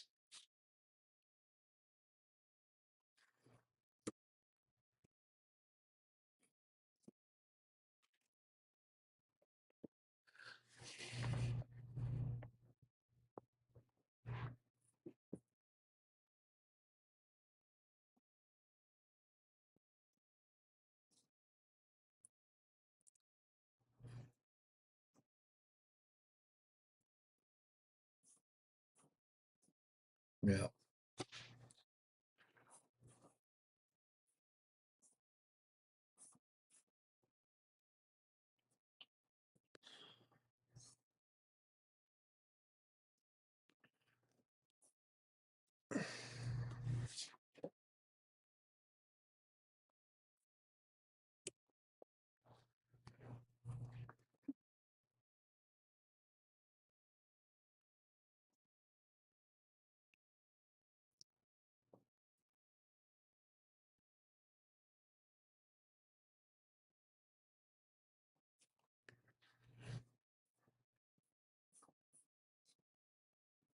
No vibing, Claude. We already established this.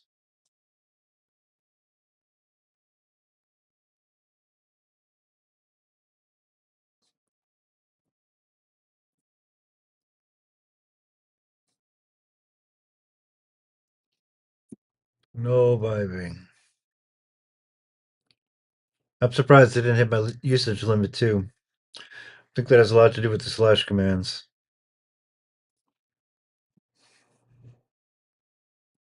Because we've moved a lot of digits around.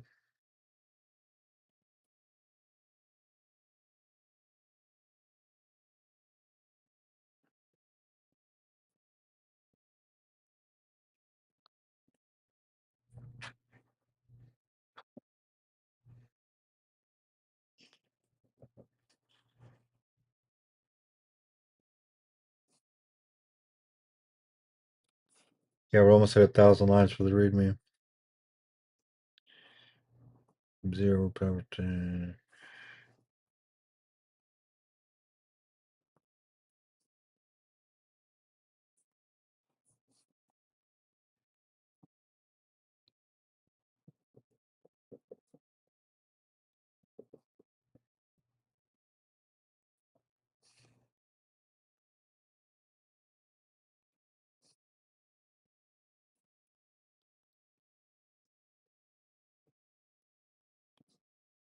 Yep, go ahead, brother.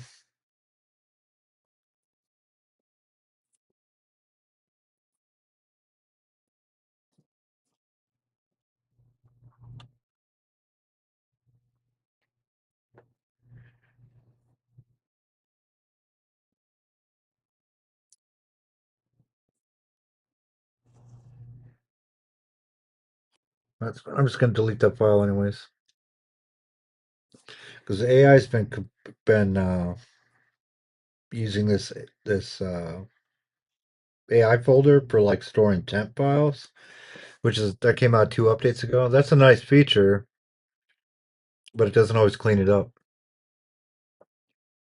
But it's like to stash something that you're working on later, like using as long-term memory.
Yep, yep, yep, yep.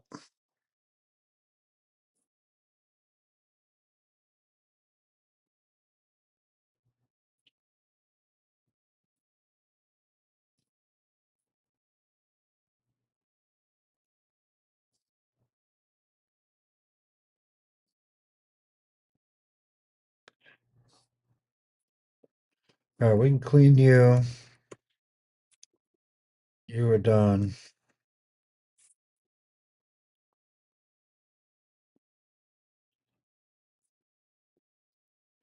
Clear, not clean.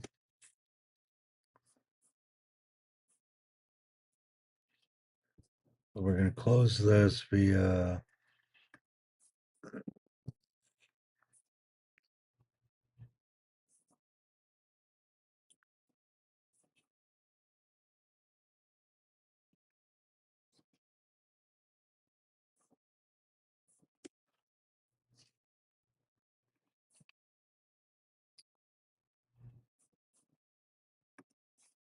All right, now we can leave because I'm gonna do the PR.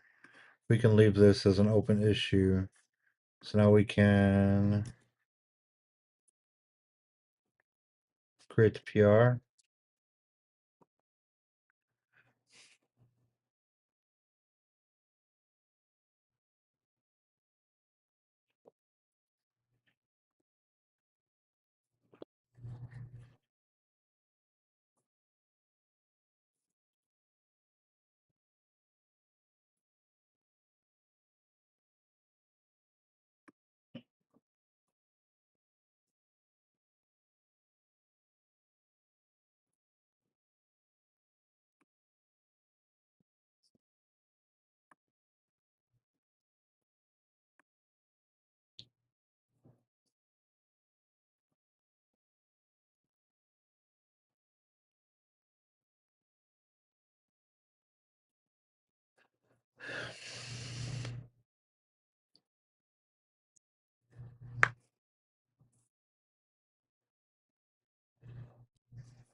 Home stretch.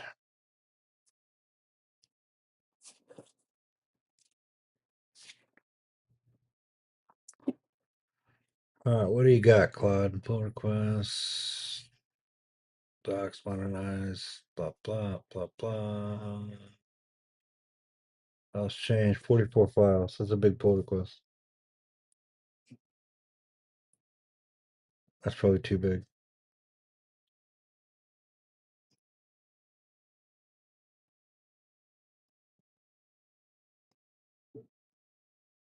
No code modifications. What's the target branch?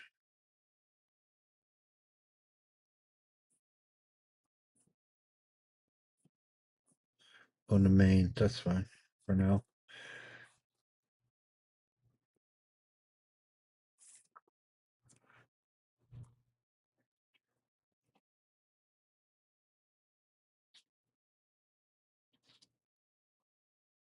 All right.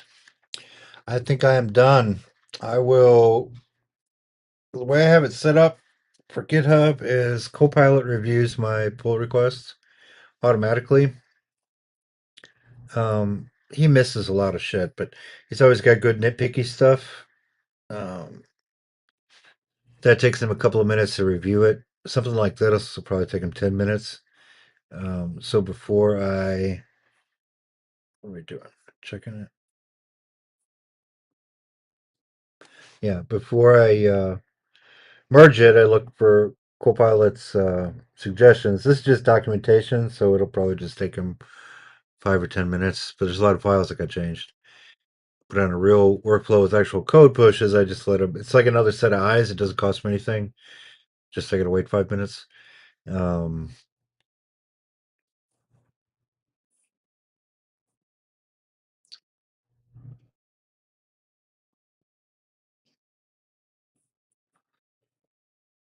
yeah, but then I would go over it and then decide whether I wanted to keep it or make changes or whatever. But I will do that later tonight on my own time, I think. Because I'm about done for right now. I need another break. Tired of looking at the screen. If that's something you guys want me to show, like how to actually step through a pull request, um, just let me know. Because I know the accretion guys are starting to use GitHub more. And when I work on that ARM stuff for accretion, there'll be more pull requests and more stuff that we'll have to kind of have a conversation on how that actually gets done. But yeah, so I don't know. I think we did pretty good. I didn't know, wasn't sure if we were going to get done, but we got done. Um, tomorrow I'm gone, so my next stream will be on Wednesday. I try to like make myself have make time this week because I have fun doing this. Um, I think it helps because I got to talk all the time. It helps me think things through. I kind of don't get stuck, and I'm not getting sidetracked. Um, not getting sidetracked on different stuff. I'm kind of staying to the milestone, the issues. It's hard working from home, man. You get anybody comes and knocks on the door, they get something. The dogs are barking. Um, but then also with my boss, like he calls and there's emails and but like, hey, I'm gonna work these 3 or 4 hours. Nobody bother me. I turned all my notifications off, so hopefully nothing's on fire when I get off the stream. But I do enjoy it. Accretion, I'm gonna go look at you guys' GitHub uh, later tonight. Um, I know we're supposed to meet because we missed last Friday. We're gonna meet this Friday, and I know both of you said that you've been doing a lot of good with it, but I haven't looked. So I mean, it sounds like it's going great. You guys are learning, which I know you could. It's not GitHub's a little GitHub. You got to learn how to use it, but it's not impossible. And you guys are, or maybe for somebody who doesn't know what's going on, GitHub is hard. Um, but you guys are smart. And you know what you're doing. So GitHub should just be a uh, augmentation of the stuff you're already doing. It shouldn't be completely foreign. So, but I don't know. We'll see. So I'll come back on Friday or Wednesday. I mean Wednesday. Today's Monday. I'm gonna run this pull request later tonight. Tomorrow I got day job stuff to do. I'm gonna try and work on this a little bit more to get us prepped for Wednesday, so we're actually have a little bit more code to do um, on Wednesday. We'll see. We'll see how far I get, and then Friday I'd like to do accretion stuff. I want to get that ARM project set up to where I can actually start working on it. I got all the ideas and all the background stuff and the technical documentation kind of worked on, and I've been doing the reading for trying to educate myself a little bit because I'm not used to working on ARM type stuff, like working on the on the metal. That's going to be a big stretch goal for me, but I think I can do it. Um, yeah, I'll start working on it on Friday. But yeah, that was the stream. I don't want to be a content creator, but I am having fun doing this, so uh, we'll see what happens. Hopefully, you guys had fun too. If there's stuff that you want me to, like I said with the GitHub, yeah, everybody's better that I'm doing the ARM instead of somebody else. Everybody's happy about that. That's fine. I enjoy that kind of work. Yeah, if there's something else you guys want me to stream, if you want me to show you how to do something, or um, something I got to learn, like if you want more ARM stuff, just tell me because I'm gonna learn that stuff. Yeah, I do like this. I'm having a good time doing it. But yeah, I'll be around. Text me, hit me up on Twitter, Discord server. I'll be around later tonight. So thanks for hanging out.